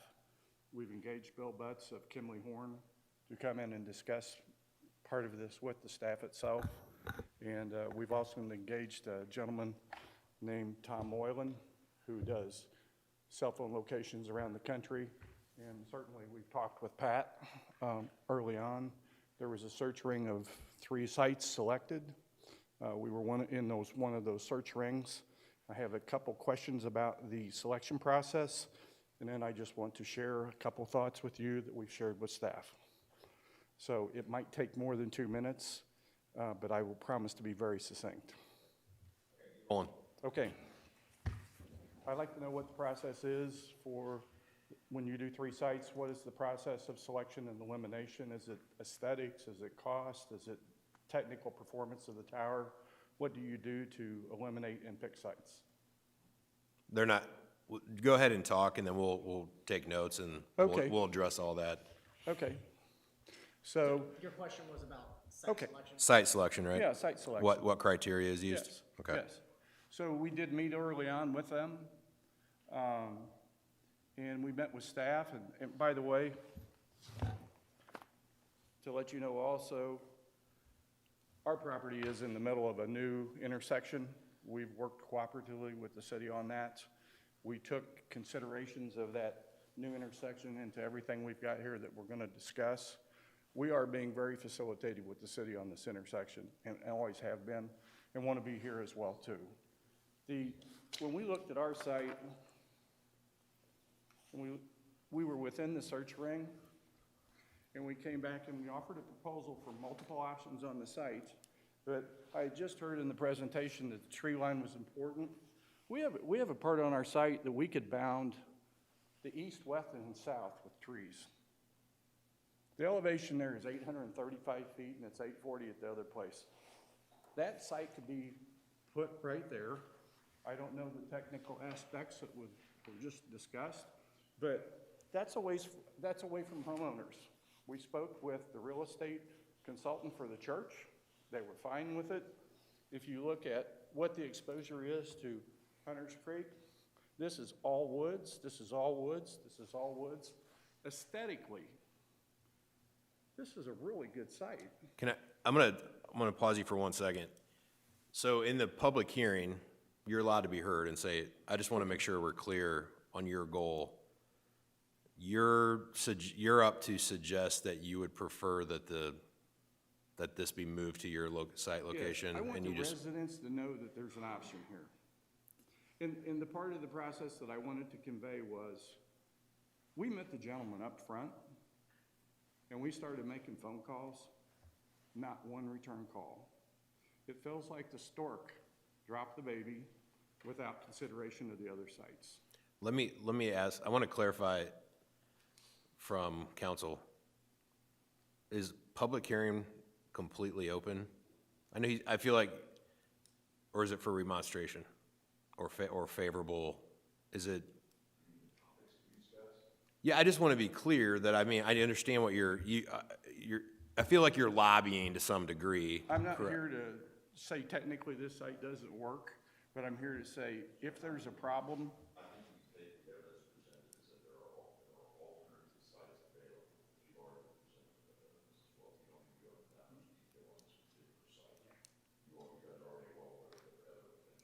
We can all agree with the fact that there are other sites that may present an opportunity. We want And you you to feel know- like, and we you want feel like, to know, okay, then I'll make it really short.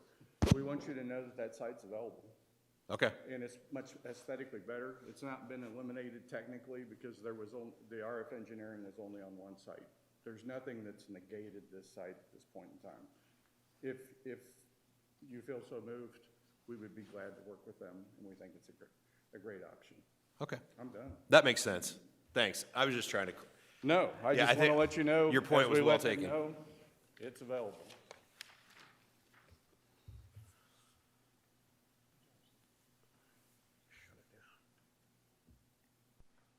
anyone else want to come up?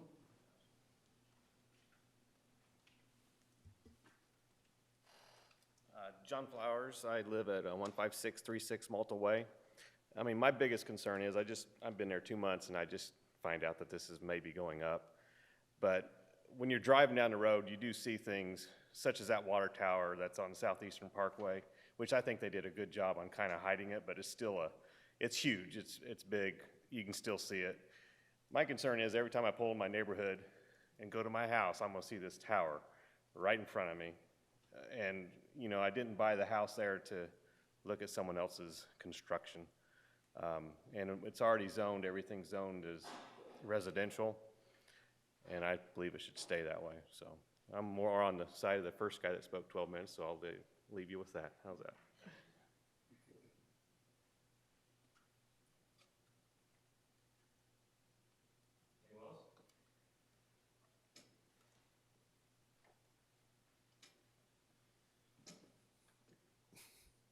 Mike Morgan, 1556 Malta Way again.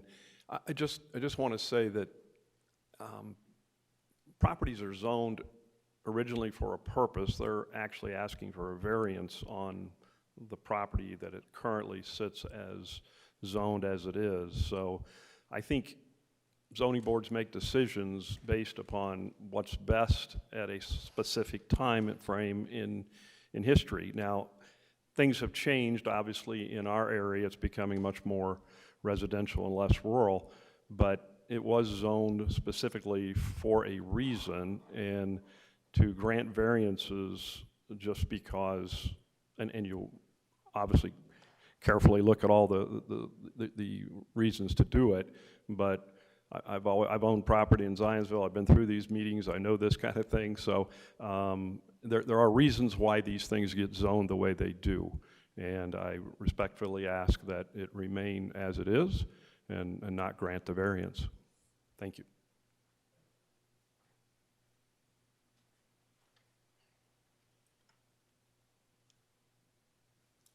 Good evening. Jeff Hearn, 13833 Wilsden Circle. Been a property owner since 2000 out in this area. Just a couple of things. Some of you most know that I'm a two-term Fall Creek Township trustee, elected official, Hamilton County Council also. I've dealt with a lot of these things, and I've been in your seat. I was on the initial board that was created for Fall Creek BZA, and I was even president at one time before becoming an elected official. Your challenge is what you have here. Doesn't matter if you go up by St. John Vianney, you go by Heartland Church, you're going to have Thorpe Creek neighborhood. You're going to have neighborhoods behind you at St. John Vianney where Pulte is building all the way around them. Around Heartland, you got Avalon on the north side too. Same thing with St. John Vianney. So whatever site you go to, you're going to run into those issues. This was zoned R2.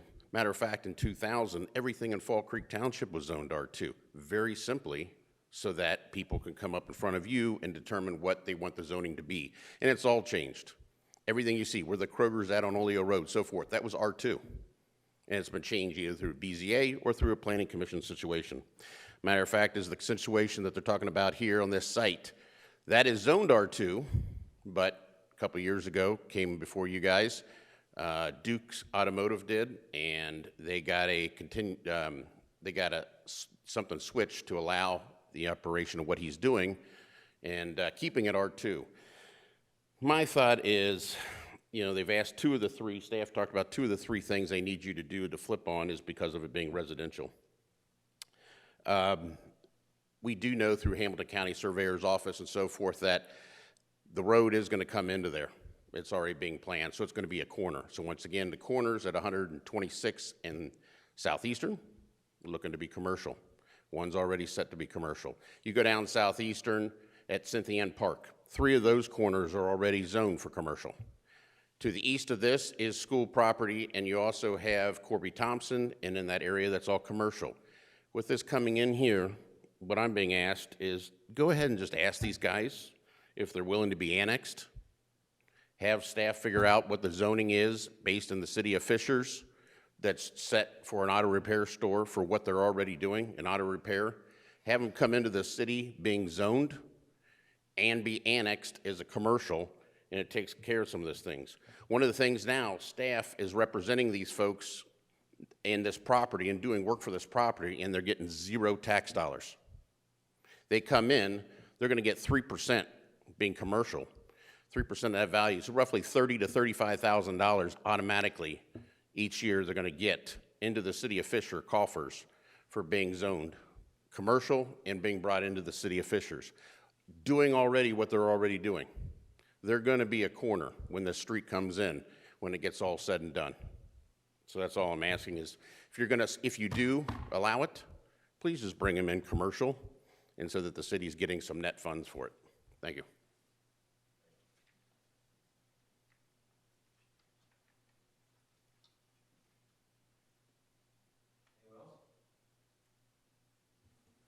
Anyone else? If you guys hear me. All right, seeing none, I'm going to close the public hearing, and I'll open up board discussion. Actually, before I do that, does staff want to answer anything that was brought up or clarify anything? Yeah, so I'll address some of the items that were mentioned, and then I will ask the petitioner to also address some of the items that were mentioned, just because staff doesn't have that knowledge to talk about really the site selection specifically for this tower. Really, I'll just address the comments just made about the rezoning. So that is certainly a process that a property owner could go through, is to petition to have their property rezoned. That public comment is correct in that there was a variance granted for Duke's Automotive on this property. So there is a commercial use currently being held on this property. Whether staff would be supportive of that rezone, we just need to really take a look at our comprehensive plan to see what it identifies for this area. Right now, it does identify it as residential. That doesn't mean that we wouldn't be supportive of a commercial rezone, but we just have to take some additional research to see if we would be supportive of such request. As Ross mentioned in his presentation, a condition that staff would require is that this property be annexed into city limits. So we would want that to be addressed. But he is correct in that the right-of-way coming through this area will make that a corner piece of property where they are proposing the cell tower. But currently this area is zoned residential, surrounding residential, and that is what the comp plan identifies it as. I will ask the petitioner to maybe address the comments on why AT&T is selecting this site, and then the comments on whether the co-locates can go on the existing towers in the surrounding area. I guess I would just ask that you address those comments made. Good evening, my name is Brian Ramirez, 825 West US Highway 36. I was going to take a look at the coverage map that you have. The coverage maps that we provide show the existing sites that AT&T is on, and I'll show you that.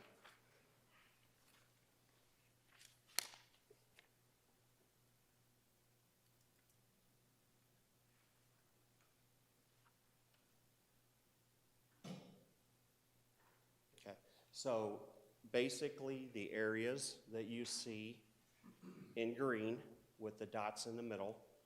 Is there a way to focus this in and out?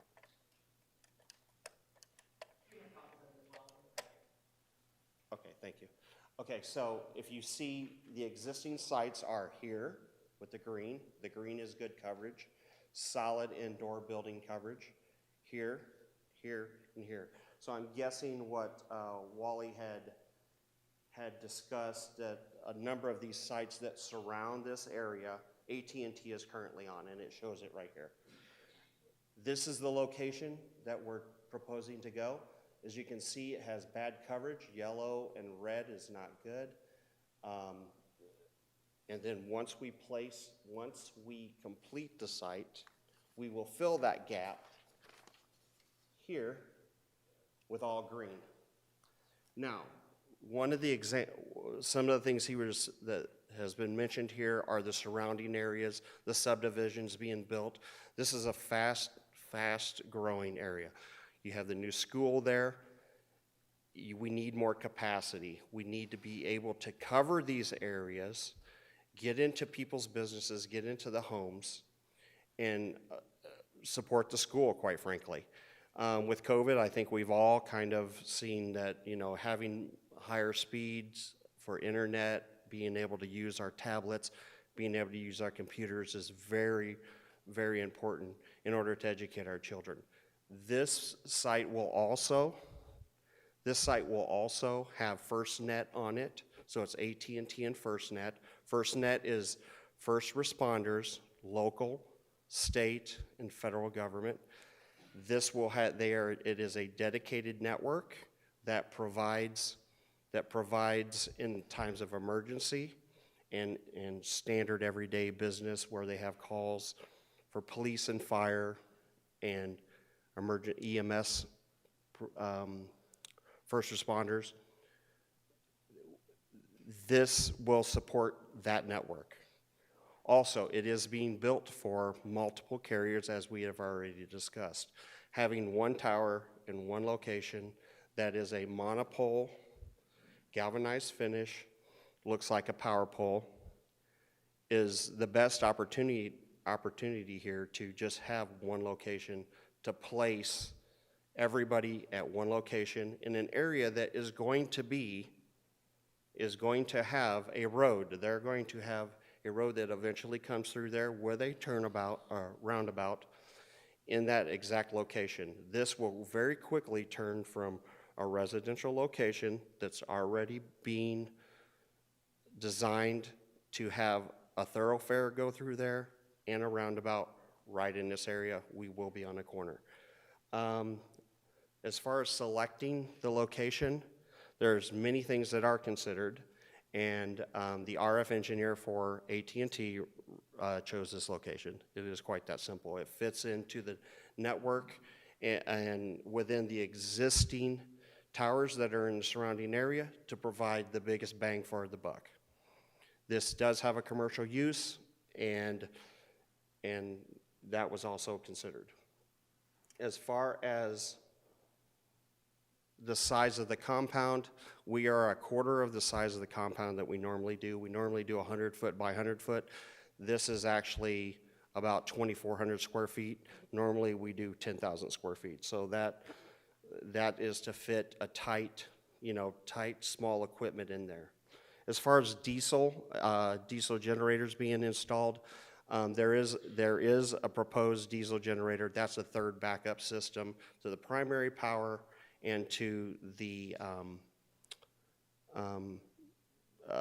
battery backup, which battery backup lasts about 8 hours. And then in the event that an extreme emergency that lasts over 8 hours, then that's when the generator would kick in. It is all a self-contained unit, just like you would have if you have a backup generator at your home. It does have silencers on there also. There is a small sound, but the sound is no more than an air conditioning unit at your home if it is turned on. They do circulate the fluids once a month. It turns on for 15 minutes during the day. We do commit that there will be no lighting here. We will go no taller than the proposed, it will be designed for 195 foot. We will not design it for any taller. We will not have lighting in the future at all. Before you move topics real quick, is the diesel fuel backup, that emergency bag, is that crucial to the operation of the site? It is not for the standard operation of the site. It's an emergency backup. But I guess as far as when you guys develop this, that's an important element. It's not an optional. It's an optional, but they want to have power backup in case of emergency situations. Okay. And it is a self-contained unit that's about this tall, this wide. And it's FirstNet, yeah. I mean, in the event, FirstNet is going to be on this tower.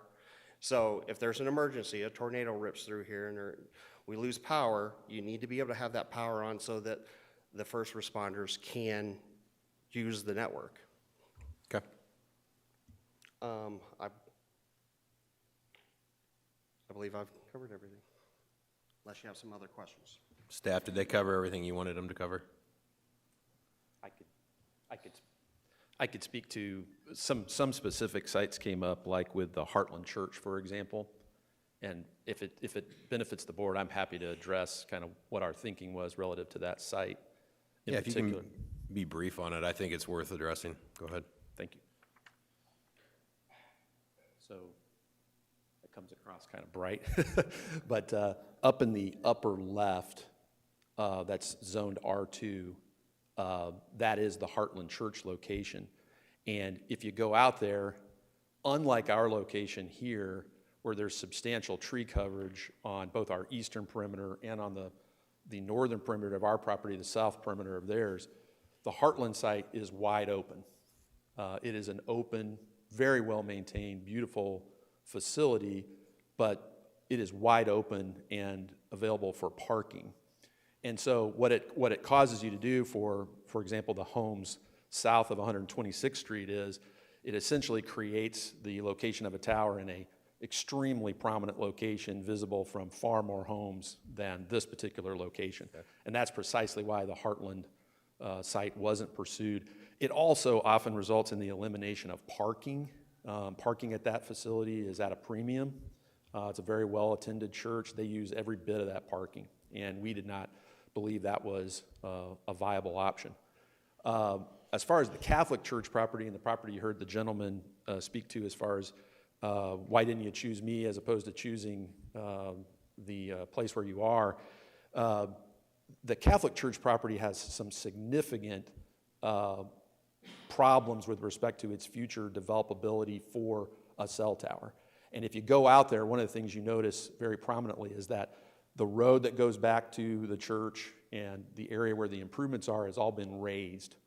The areas towards the front of that structure and directly where the gentleman was speaking about for his site all have significant hydrology problems, which are very clear when you do even just an elemental bit of research on the Hamilton County GIS and when you contact the surveyor's office. So there are significant drawbacks with regard to drainage, even assuming that you could get the Hamilton County surveyor to buy into letting you locate a facility with the drainage problems that those properties have. And so, as Brian mentioned, what we seek to do is look at the properties holistically to say, what is developable, what is used for a use today that is consistent with the siting of a cell tower, and what is well removed and screened from residential properties. And when we added that all together, we arrived at this location.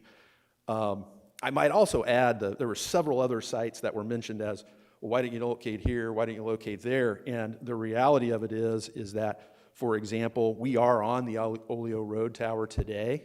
That's a facility that we zoned many years ago and are located on there today.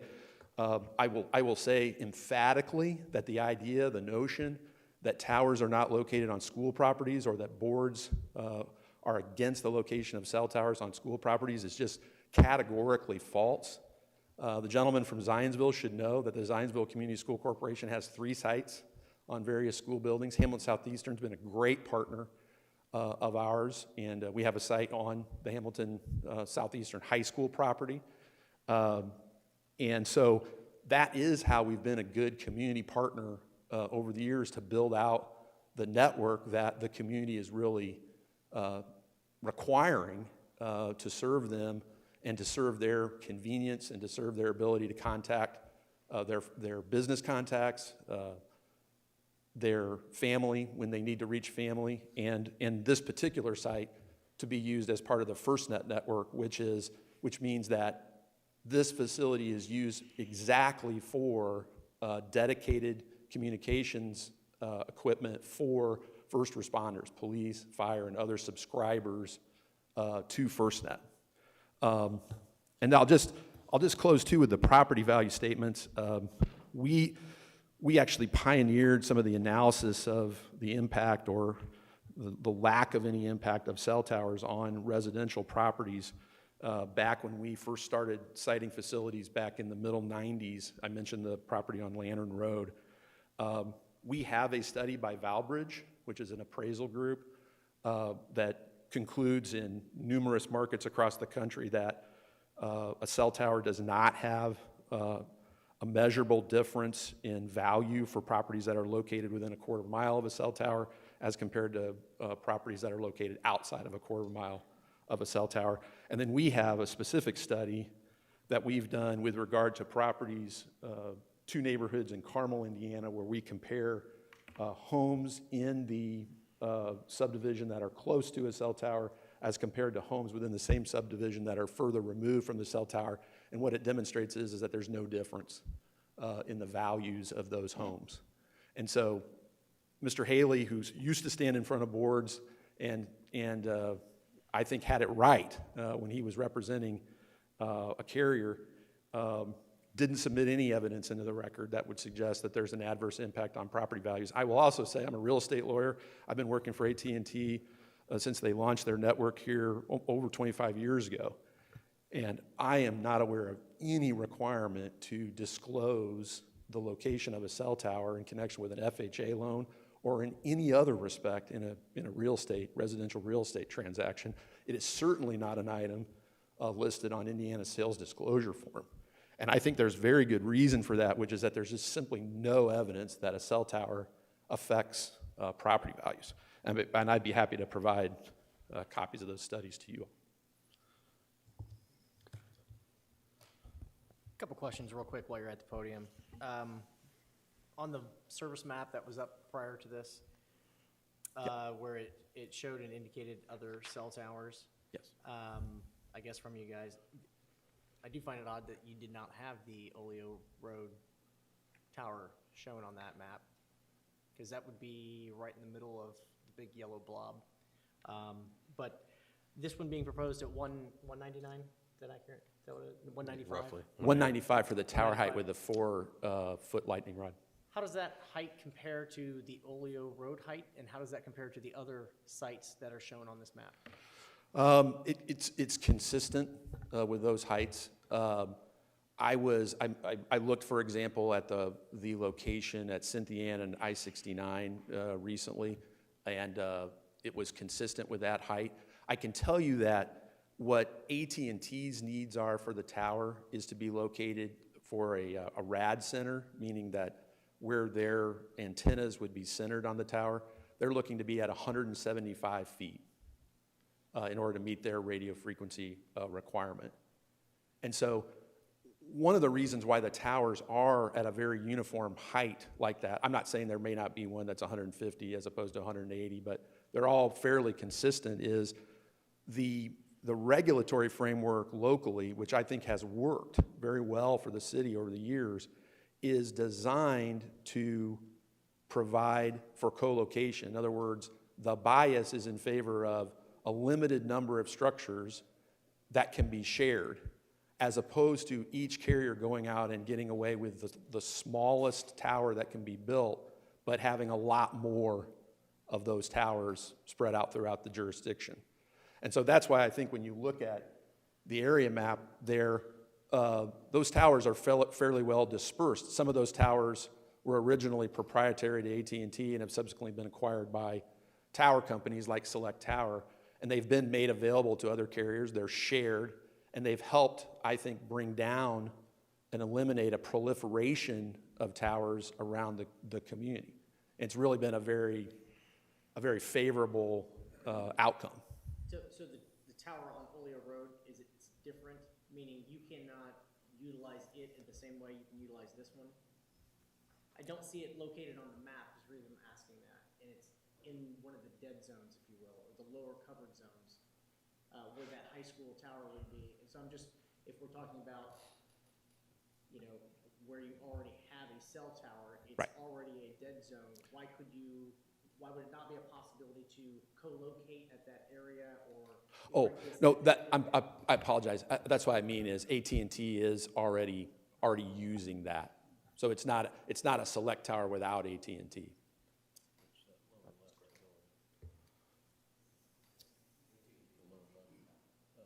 I thought you said it was at the high school. I'm sorry. I thought you said it was at the high school itself, not the Geist Park location. At the high school, there is a tower But that's at. not yours. That's not the one you were referring to. No, it's not. Okay. No, I apologize. I think I was making that reference with regard to being on high school properties and school properties. Fair enough. This is a question for staff, because they've talked about co-location. Is staff know of or aware of other cell tower locations where co-location is possible, where it would not necessitate them to erect this because they could co-locate on an existing tower somewhere else? We are not familiar if there's existing cell towers that they could co-locate on. I guess I would defer to the petitioner and their expertise to answer that question. Okay. And I can say very clearly there are not. Yep. And just speaking more broadly too, because it's something that has happened in the industry over the last 25 years, is that there are co-location arrangements between and among carriers and infrastructure companies like Select Towers. So it's a very simple process. If one is available, you fill out an application, they have a form lease, they've already worked out the economics of it. It's not hard to do. You only go through the process of building a new tower when you don't have any other options. I've got another point while you're up here, Mr. Price. So can you comment, and I don't know if this is to staff as well, but I want to be really clear. I think you did address this from Mr. Haley, but he made it sound like it would be out of your hands once this tower is being built or was built, that the FFA could step in and add 20 feet, which would require the strobe light, potentially paint, and that you guys can say whatever you want, but it could be out of your hands later. Can you address that, please? I can. What Mr. Haley's referring to is that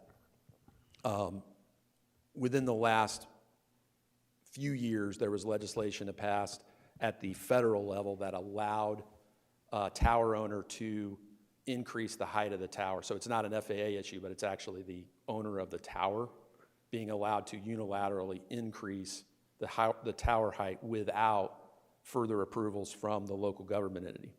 And so he is correct on that point, that that could be done. What we have done in other jurisdictions, including here in central Indiana, is that we believe that we can enter into an enforceable commitment, make a commitment to this board that says we will effectively waive those rights and commit that the tower would not be taller than 195 feet, and so therefore not require it to be lit. Okay, thank you.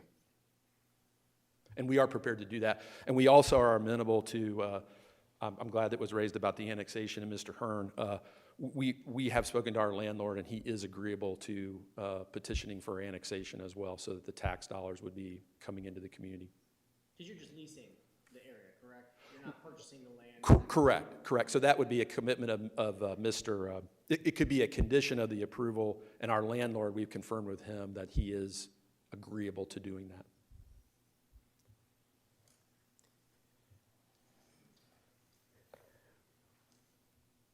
This may be for staff. Last thing I had while we're up, but the diesel fuel, I just want to close that loop in my notes here. I'm trying to listen to everything that people talked about. That's something that you guys have looked at as part of this, right? And didn't have concerns about how it's being handled, or the battery cells and the diesel fuel. And that was all presented in the petition to you guys, correct? Correct. Okay. And since you didn't bring anything up about that, you guys don't have concerns about how that's being handled? No. What is the anticipated lifespan of this facility? It's a good question. I mean, those of us in the industry have been talking about this for many years. When we first started doing this work, there was some thought that maybe there would be just some giant, system in the sky that would provide the wireless coverage, and these towers would somehow become obsolete. And I drive by the same towers today that presented to this board and other boards and Fishers, 25 years ago. And our lease terms, for example, would be coterminous with that. We have terms that would allow us to extend 25, 30 years on into the future. So it's anticipated to have a long lifespan. Now, we do have provisions in our lease that if for some reason it ceases to be used as a cell tower, there's a requirement to decommission the site, things of that nature. That's your commitment with the landowner? It is. Does staff have requirements on that front from a decommissioned cell tower as well? We currently do not have any standards on that.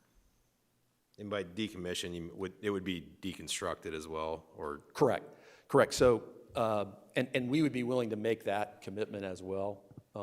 If that sometimes gives the communities comfort that if the tower is no longer being put to its use as a communications asset, they can be comfortable that there's a mechanism for having that removed. Okay.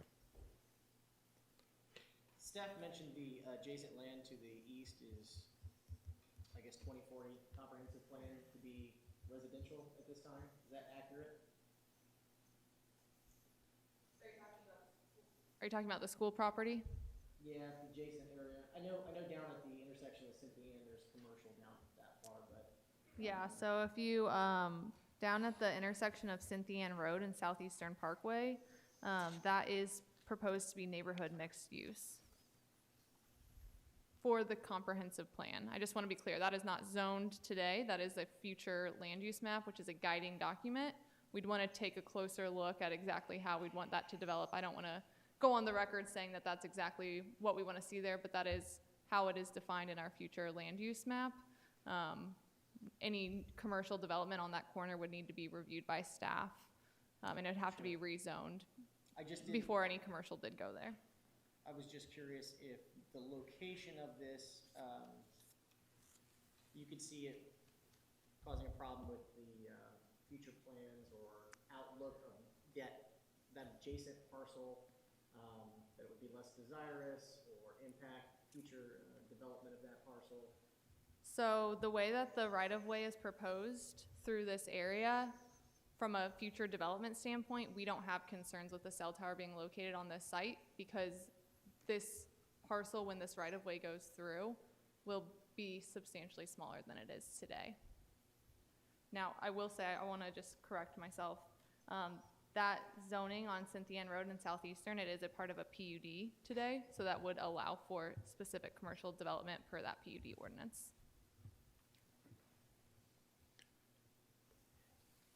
But directly adjacent is all residential. Directly adjacent to this parcel is all zoned residential today. Were you done with that thought? Yeah. Mr. Price, can you, I'm sure you heard what Mr. Hearn said about the commercial rezone versus a variance. Do you have an opinion on, is that cumbersome to you guys, or is it a possibility, potential? What do you think about that? No, I think Mr. Hearn is a wise man, and I kind of gave him the nod that our landlord has already initiated some of those conversations with the city as far as rezoning his property just long-term because of the way the development pattern appears to be progressing. So we would certainly commit to proceeding with the annexation, and then as part of that annexation, the rezoning could occur as part of that, concurrent with that annexation. I mean, we would fully commit to proceeding with that process. And I just want to be clear to this board that if a rezone, a property owner can certainly apply for a rezone, but that decision is made by Plan Commission and City Council ultimately on the decision of a rezone. Can And I get a clarification on that? So you're saying this board cannot make a zoning change, correct? That is correct. can we make a Yes. commitment to apply for it, or a commitment that they'll pursue? Or do we need to leave that completely out of this?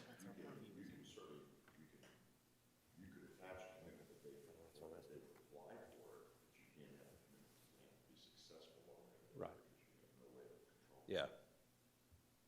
Do you guys feel like it's out of the purview for this discussion to even? Typically, this board sticks within the code that you have enforced on that land, and your decision sticks with that enforcement of that code. You don't, I would shy away from getting into zoning, rezoning properties, or enforcing that type of thing. But Staff can certainly look at that as an option moving forward, but I wouldn't recommend making that a condition of an approval. and everybody's, Mr. Price's comments now and Mr. Hearn's earlier, that stuff's all a matter of record right now too, though, right? Okay. And from an income, from a revenue standpoint, which Mr. Hearn said, the landlord is today being taxed at the commercial, for commercial property because of the variance he obtained to build his new building. And so once he was annexed, then that revenue that Mr. Hearn described would come into the community. And so that's what we've committed to do as well. Okay. So it doesn't, that's what I wondered earlier, if this is gonna substantially increase his tax burden, but it already. It has. It just His depends earlier on where it's variance going. already has done that. Okay. Yeah. I think there's been other I forget to do that. I think there's one or two other locations where such a monopole cell tower has dueled as a flagpole. Was that considered dislocation?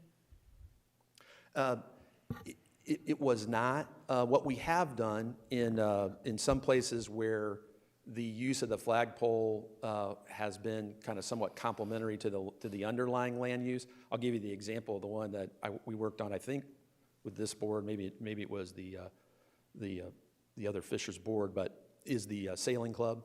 Yeah, that's what I was thinking of that. And same so there was some sense during that process that was kind of consistent with the sailing club's use, and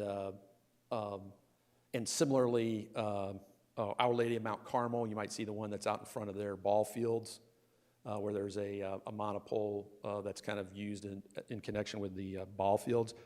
But what it does do is once you go down the path of having a flagpole, one, it's very hard to have a flagpole at 175 feet, which is the minimum height that AT&T needs. Those towers that you see at the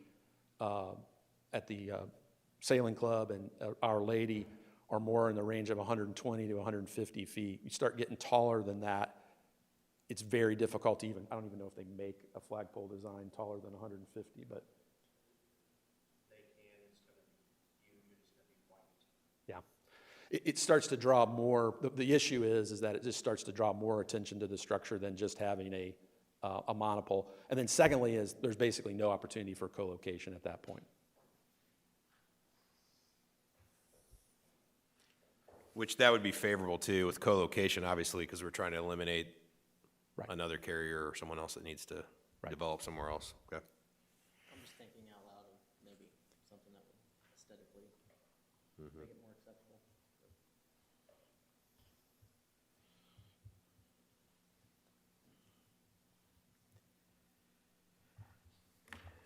You guys have any other questions?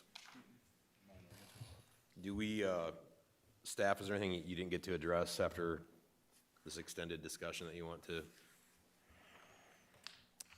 There's nothing else further that we need to address from staff. Can I ask a question? Am I allowed to do that? If you make it really quick, not exact, does it pertain exactly to what we're talking about right now? It is exactly what we're talking about. My question specifically is, I'm not sure how the roadway's coming through and how the monopole would be positioned, but my specific question is, I've never seen that before. I mean, is that aesthetically good for our Fishers area to have, you go around a roundabout or something and you see a monopole 100 feet off? Or I've never seen that. I'm just curious how this is going to be positioned. That's my question. Yeah, I think that'd be a good question to discuss maybe after the meeting with the petitioners, if you guys are willing to talk to him to maybe explain the aesthetics a little better.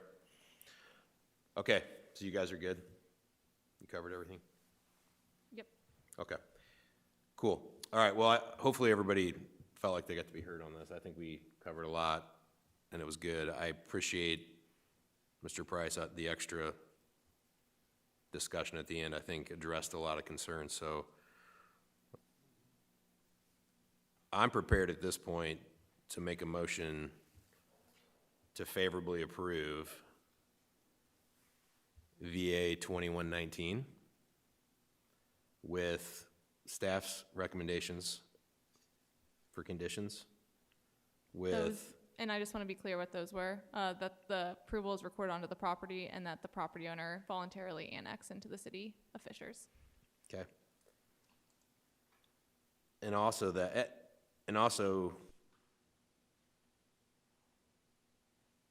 I'm going to back up really quick before I make this. I just want to talk out loud just to make sure we get this right so I don't have to start this process over. So we all agree that we talked about the decommission and deconstruction as a condition if it no longer is used. I would actually say decommission if no longer used for the proposed use that they're proposing today. Including the foundation. Meaning, it's not a cell tower, but they find another use for something else as, I don't know what. I would not be in favor of that. Okay. It kind of puts a bookend on it, I guess, for the use for what they're proposing today.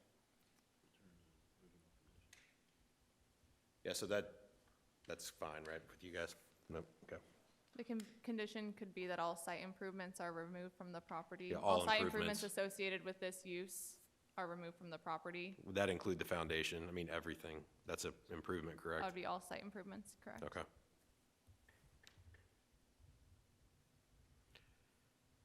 Also that, and just to reiterate this, but I think we covered it pretty well, but there wouldn't be any, they would agree to make a commitment not to modify or increase the size.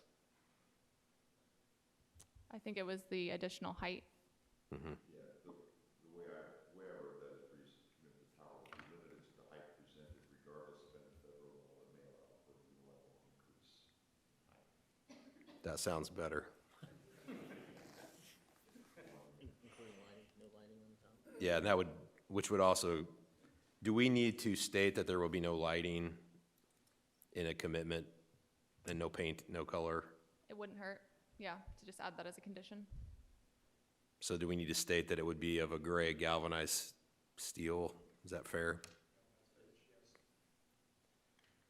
I have a question. Is it, Can we cause them to lower the tower, the height of the tower? It's too tall. I think we've covered that in the discussion at this point. Well, maybe. This cover adjustment, I see no records about drop calls, no records of system busy complaints by customers. Yeah, we definitely understand your concerns, and I think that's why we have the public hearing, correct? And that portion is over. We've closed that piece. We've had a discussion. I think staff is aware of that. So I appreciate that. And if you would like to have any other questions or discussion with petitioners, if they're open to it, but I think that we're done with the public hearing in this part. I think staff is done. We're done with our discussion. So I think right now we're just trying to figure out how we're going to vote. So that's probably the only conversation left here amongst ourselves. And so was there any other conditions other than the galvanized steel color with no lighting? Height limit. The height limit won't change per, as Rodney, as council has articulated. Decommission would be a deconstruction of all improvements being removed. Staff recommendations, which was the annexation and Approval letters recorded onto the property. approval letters. I would also like commitment of the preservation of the tree line adjacent to it on the east side. I think they even mentioned that was their plans, is that correct? Oh, yeah, absolutely, yes.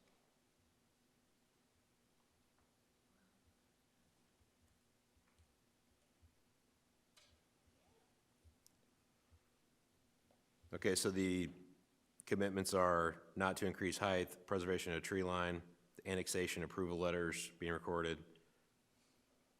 the decommission, which would be a full deconstruction of all improvements, and the structure to remain a galvanized steel color with no lighting.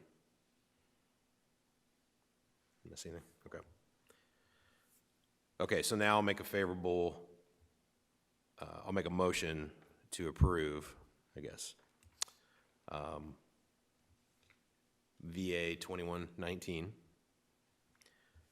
with the commitments as follows, as they're written by council more eloquently, but that the petitioner will waive the right to be able to increase the height. They will preserve the tree line. As staff recommended, that approval letters will be recorded and they'll agree to annexation. And that decommission would require them to deconstruct all structures, all improvements on the property, and that the structure will be to remain a galvanized steel color and have no lighting on it.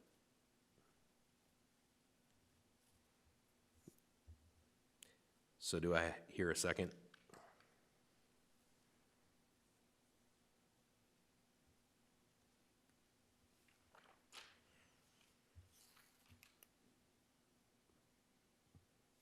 I'll second it. Okay, let's take vote. Okay, Mr. Bassett, Yes. Mr. Huck, Yes. and Mr. Richards. Yes.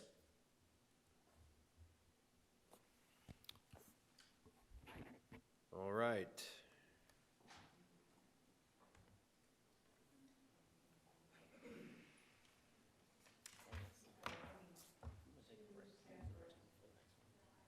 Yeah, let's take a recess for like 2 minutes. We can't do that? All right. Did he say no? Yeah. Yeah, 2 minutes for a little break here.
We'll move to case VA 2138 and VA 2140. The petitioner can come up and present at this time. That would be me helping out Jeff Hearn, 13833 Wilsden Circle. Asked by Terry Toll to come and help just because expertise working through the city of Fishers and being on this board beforehand. We will be here to answer any type of questions that you might have. Staff, Terry has worked with staff, and as of now, from what I understand, there's a favorable rating pro this. We're just looking to turn a house into a commercial for a clinic, going with the hours that the city would desire. It's currently on the map, you'll see that it is behind BW3s and also behind Ace Hardware on 116th Street. We will keep the residential design of the house and so forth. Not looking to put a sign up or anything out front. We would put like black lettering that you would see like for addresses, things like that, as far as the name on the house itself, which would be then facing the main road, so it's not gonna be facing any residential properties. We're willing to talk about whatever you might need. Looking to even accept going into the city of Fishers, where we're not now, but being annexed in. Even if and we'd like to also include into that we're willing to hook up the sewer and water if need be. We currently, with the county, the septic field is not failing at all, but we would be willing to do that. You're looking at about a $1,500 kind of beginning hookup fee, and then probably $2,000 or so to get it put in. So as long as the cost doesn't exceed $10,000 to hook up sewer and water, we're fine. We just don't want to all of a sudden have a $55,000 bill or something crazy that would be thrown out there with cost shouldn't, but in the next 6 months, as things seem to be inflation going, we just want to make sure we're fine.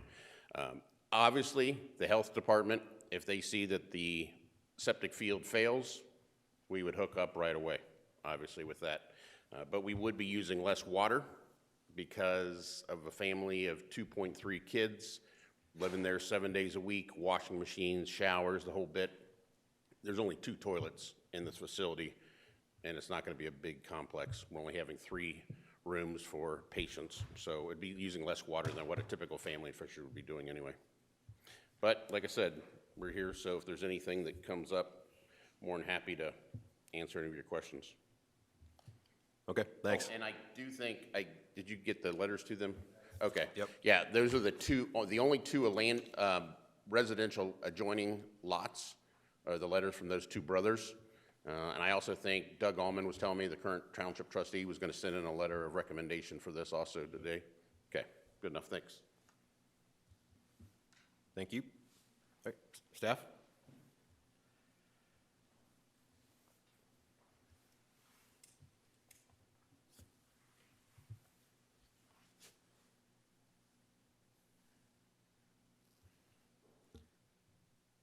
Good afternoon, Fall Creek Board of Zoning Appeals.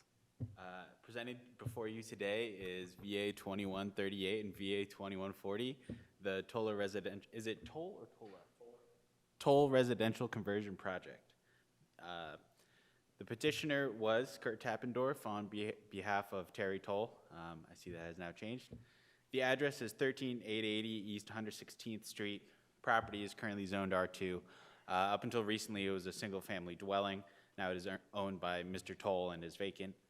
The 2 petitions being sought are a variance of land use to permit for a commercial use, a medical clinic within an R2 zone, and a development standards variance to permit for a reduced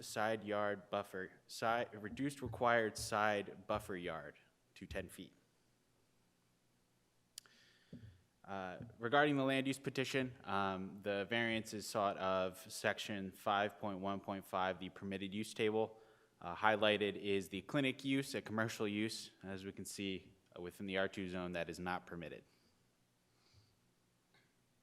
Regarding the development standards variance, per section 674, buffer yards are required when an office, which a clinic is, abuts a residential property. A 30-foot yard, the smallest of our buffer yards, is required. Presently, the home is 10 to 15 feet from the property line, so a 30-foot yard buffer yard is impossible because within buffer yards there can be no site improvements such as hardscaping, impervious surfaces, or structures. So they are seeking a 10-foot buffer yard. This view depicts the area of Fishers wherein the subject site is located. The subject site is located north of 116th Street and east of Oleo Road. As we can see, it is in a very diverse area, butting both commercial and residential and office uses. As you can see, also, it is north of Geist Reservoir and relatively close to where we were just speaking at in the previous petition. This is a local view of the property. We can see that it fronts both 116th and John Streets. There's a minor street to the west. Both of these streets are incorporated areas within the city of Fishers. This is the zoning for the area. The map depicts, oh my gosh, I just repeated that. As we can see, it abuts both residential and commercial uses. Converting this property to a commercial use would be the first property within the Fall Creek Heights neighborhood to do so. All PUDs shown on the map are commercial office retail PUDs. This map depicts the corporate limits of Fishers within the area. Within this area, only this neighborhood is not incorporated. The property is contiguous with the city of Fishers by more than 15% of its aggregate perimeter property line, and as such, the city will be recommending voluntary annexation. Lastly, second to last, this is the current land use map. As we can see, all properties to its north and east are residential uses with commercial uses to the west and south. Lastly is the comp plan recommendation. The comp plan from the Fishers 2040 plan recommends a residential use. I will say this recommendation is a result of having no formal redevelopment plan for the area or policy in play, and at the time of the plan's adoption, rather than a well-reviewed future land use prescription. So I'm sure you're curious about the site itself.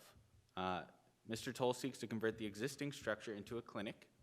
No new structures are proposed as part of this project, nor will the existing structure be demolished. The access point was agreed to remain off of 116th Street, where the residential driveway is currently located. Expanding this existing driveway is sought to provide for client parking. And the map there depicts 8 parking spaces, 2 bike spaces, and a wider driveway. Regarding the land use petition, staff have been working with the petitioner regarding their proposed site improvements, and there has been a lot of development since the original staff report has been issued. As mentioned, there is no defined redevelopment vision for this area as of yet, and as such, we are weary of supporting a dramatic conversion resulting in a largely commercial character within an existing residential subdivision. So in order to retain the residential character, staff requests that the total asphalted area dedicated to parking remain substantially and formally similar to the site plan depicted. This site plan reflects the amount of asphalted area staff is comfortable with being added on site to retain that residential character. And this area proposed was determined by comparing the neighboring residences' asphalted areas used for parking on their existing residential properties. This results in 8 on-site parking spaces. Furthermore, to limit the intense use of a property, too intensive use of the property, staff also recommends a maximum number of 3 treatment rooms. Regarding the development standards petition, the site plan here depicts what a 10-foot perimeter buffer yard may look like. There have been no formal landscaping plans developed as of yet, since that will be handled during the commercial building permit review process. Staff feel the 10-foot buffer yard, if landscaped properly, will adequately screen the clinic from the neighboring residential uses. So putting both of those things together, here is the project in question: 8 parking spaces within the area shown, 3 treatment rooms, not including the front desk and office areas, and a minimum 10-foot perimeter buffer yard, though we'd love to see more in areas where it's possible, Furthermore, as a condition of receiving staff support, the petitioner has agreed that any new lighting fixtures will be mounted to the structure not more than 15 feet above grade. That's from another standard in our UDO. That a pedestrian sidewalk from the future right-of-way line be added along 116th Street. The sidewalk in this site plan is shown coming up John Street that The petitioner is well aware that we are requesting the sidewalk be installed along 116th. And that any new signage will be non-illuminated. They already talked about some of the signage that they were discussing. And that the clinic be limited to normal hours of operation, which I will get to in a little bit. So regarding public comments, at the time of writing the staff report, I did not receive a single public comment. Since then, I have received 3 letters of support from neighboring properties and 1 letter of, remonstrance from a neighboring property owner. The letters of support spoke to the character and integrity of Mr. Toll, as well as their lack of concern with the developments proposed. The letter of remonstrance reflected concern of a adjacent resident who was concerned with losing a residential character of their neighborhood. Staff feel that the agreements made between them and the petitioner adequately address these concerns, and feel that this project will not substantially create a commercial character within the neighborhood. Staff therefore recommends approval of the land use variance and development standards variance petitions with the following conditions. 1, that the asphalted area remains substantially and formally similar to the plan presented. Formally is referring to the area on the property that is highlighted. 2, the number of treatment rooms is no greater than 3. 3, that new lighting fixtures be mounted to the structure and are no greater than 15 feet tall from grade. That new signage will not be illuminated. That the clinic may not operate between 8 p.m. and 5 a.m. That a new sidewalk is constructed along 116th Street. The property is voluntarily annexed into the city by the petitioner. That the variance approval letter is recorded on the property, and that the variance expires upon expiration of the clinic as presented, so that even if another clinic wanted to go there, it would not be able to, and they'd have to seek another variance. Any questions? Awesome. Of course. I'm going to try and leave this up so that way you can reference it. If you need to put something up there, just let me know. We can make sure that's Okay, thanks, staff. So we'll move to the public hearing. And if there's anyone, we've already talked about these rules a few times, so if anyone wants to come up, go ahead, sir. Just state your name and address. My name is Lynn Seymour, and I live at 13928 East 117th Street, and I've been there for 42 years. And I would hope you would vote no for this change in the zoning. Thompson Thrift already devastated our neighborhood. They took the whole front half of our neighborhood out with the promise that they would do the back half. Then they didn't do it. And I can see if the town of Fishers want to redevelop this area, whether it's commercial, whether it's apartments. You have the schools right there. You have shopping at Hamilton Town Center. You've got Ruoff Music Center. You've got Geist Reservoir. You've got parks everywhere, and a new park going in on the other side. So if they're going to change this, I would hope you'd bring in a developer and just do the whole thing, instead of trying to do it piecemeal, one here and one there. Because this is probably just the start. There'll probably be others that will want a change in the zoning. That's all I've got to say. Thank you. Okay.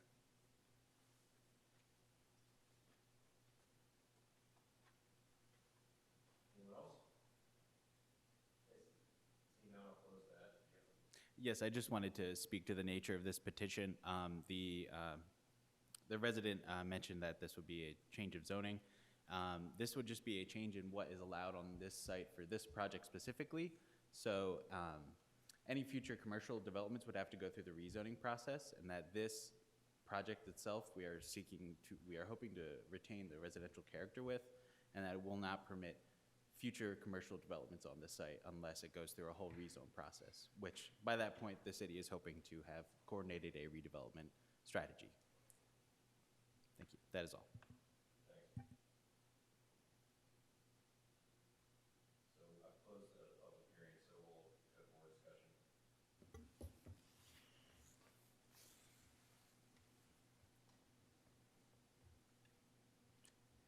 If you guys don't mind, I think it'll help our discussion.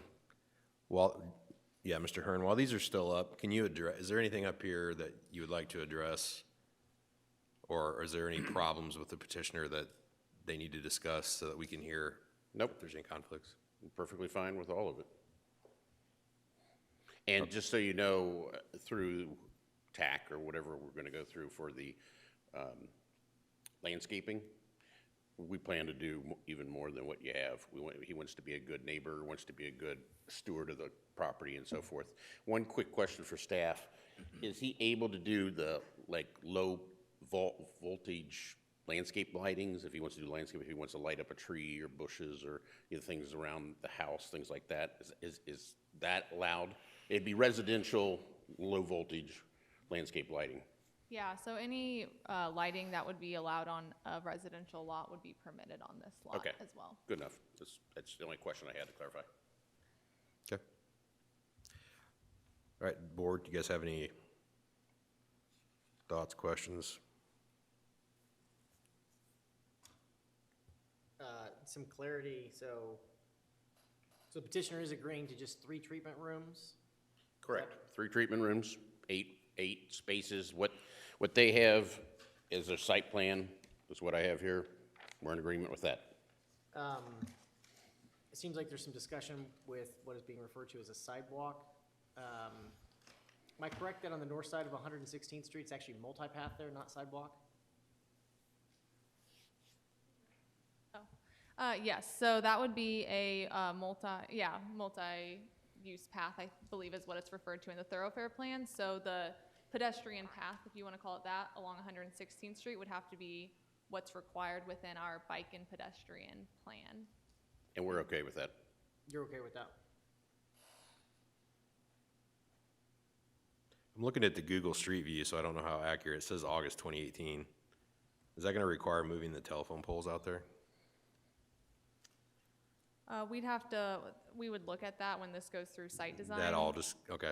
Yeah, I wouldn't be able to answer that question right now. But yeah, that's. Just because staff had mentioned looking at a long-term redevelopment potential, I think the remonstrator even indicated that they were thinking that was the direction this was going to head. Is there any needed right-of-way or dedicated easement or anything that would facilitate that, this being a corner location? Or is that not necessary at this time? So I'd have to reference our thoroughfare plan to see what is the proposed right-of-way out in this area. I believe that there is one for 116th Street being a primary arterial. At this time, I don't think engineering has any plans for road improvements along that corridor. If a development came through in this area that was maybe a little bit more intense, then our engineering department would require right-of-way improvements to 116th Street. But our department has been in conversations with engineering, and they don't have any concerns with the site access as it sits today for this lot, for this change of use. Okay. I was going to add, that was my other question, is there appears to be a acceleration lane leaving Ace Hardware. So if someone were headed eastbound on 116th Street, waiting to turn left, they thought that would serve as a passing blister for a car to go around? I believe that that would be the intent, yes. And you guys are recommending 15-foot tall new lighting fixtures to be mounted to the structure no greater than 15 feet. So what exactly is that proposal? So something that would disrupt a residential character are new lighting poles like you might see outside right now. Right. And to avoid that, we said new lighting fixtures ought to be mounted onto the structure itself, like above your garage door. There is a garage door, I believe, on this. So imagine a light being there to provide lighting Like a for floodlight kind of pedestrians. thing? Yes. So Okay. that is just to get around installing huge new candle lights out there. Cool. Chris, you got anything? I think I'm huh? Chris never.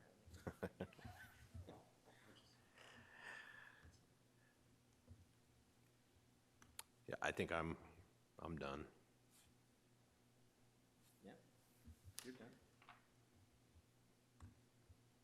I'll make a motion to favorably approve VA 2138 and 40. Or there's two. With the conditions that are on the board. Do I need to state those? As presented by staff. Do I have a second? Just with the clarification of that being multi-use path versus sidewalk, which they've already committed to here. Yeah, I'll second that. Okay. Let's take a vote, okay? Yes, Mr. Bassett, Yes. Mr. Huck, Yes. and Mr. Richards. Yes. All right. It's approved. Thank you. Thanks. Any old or new business?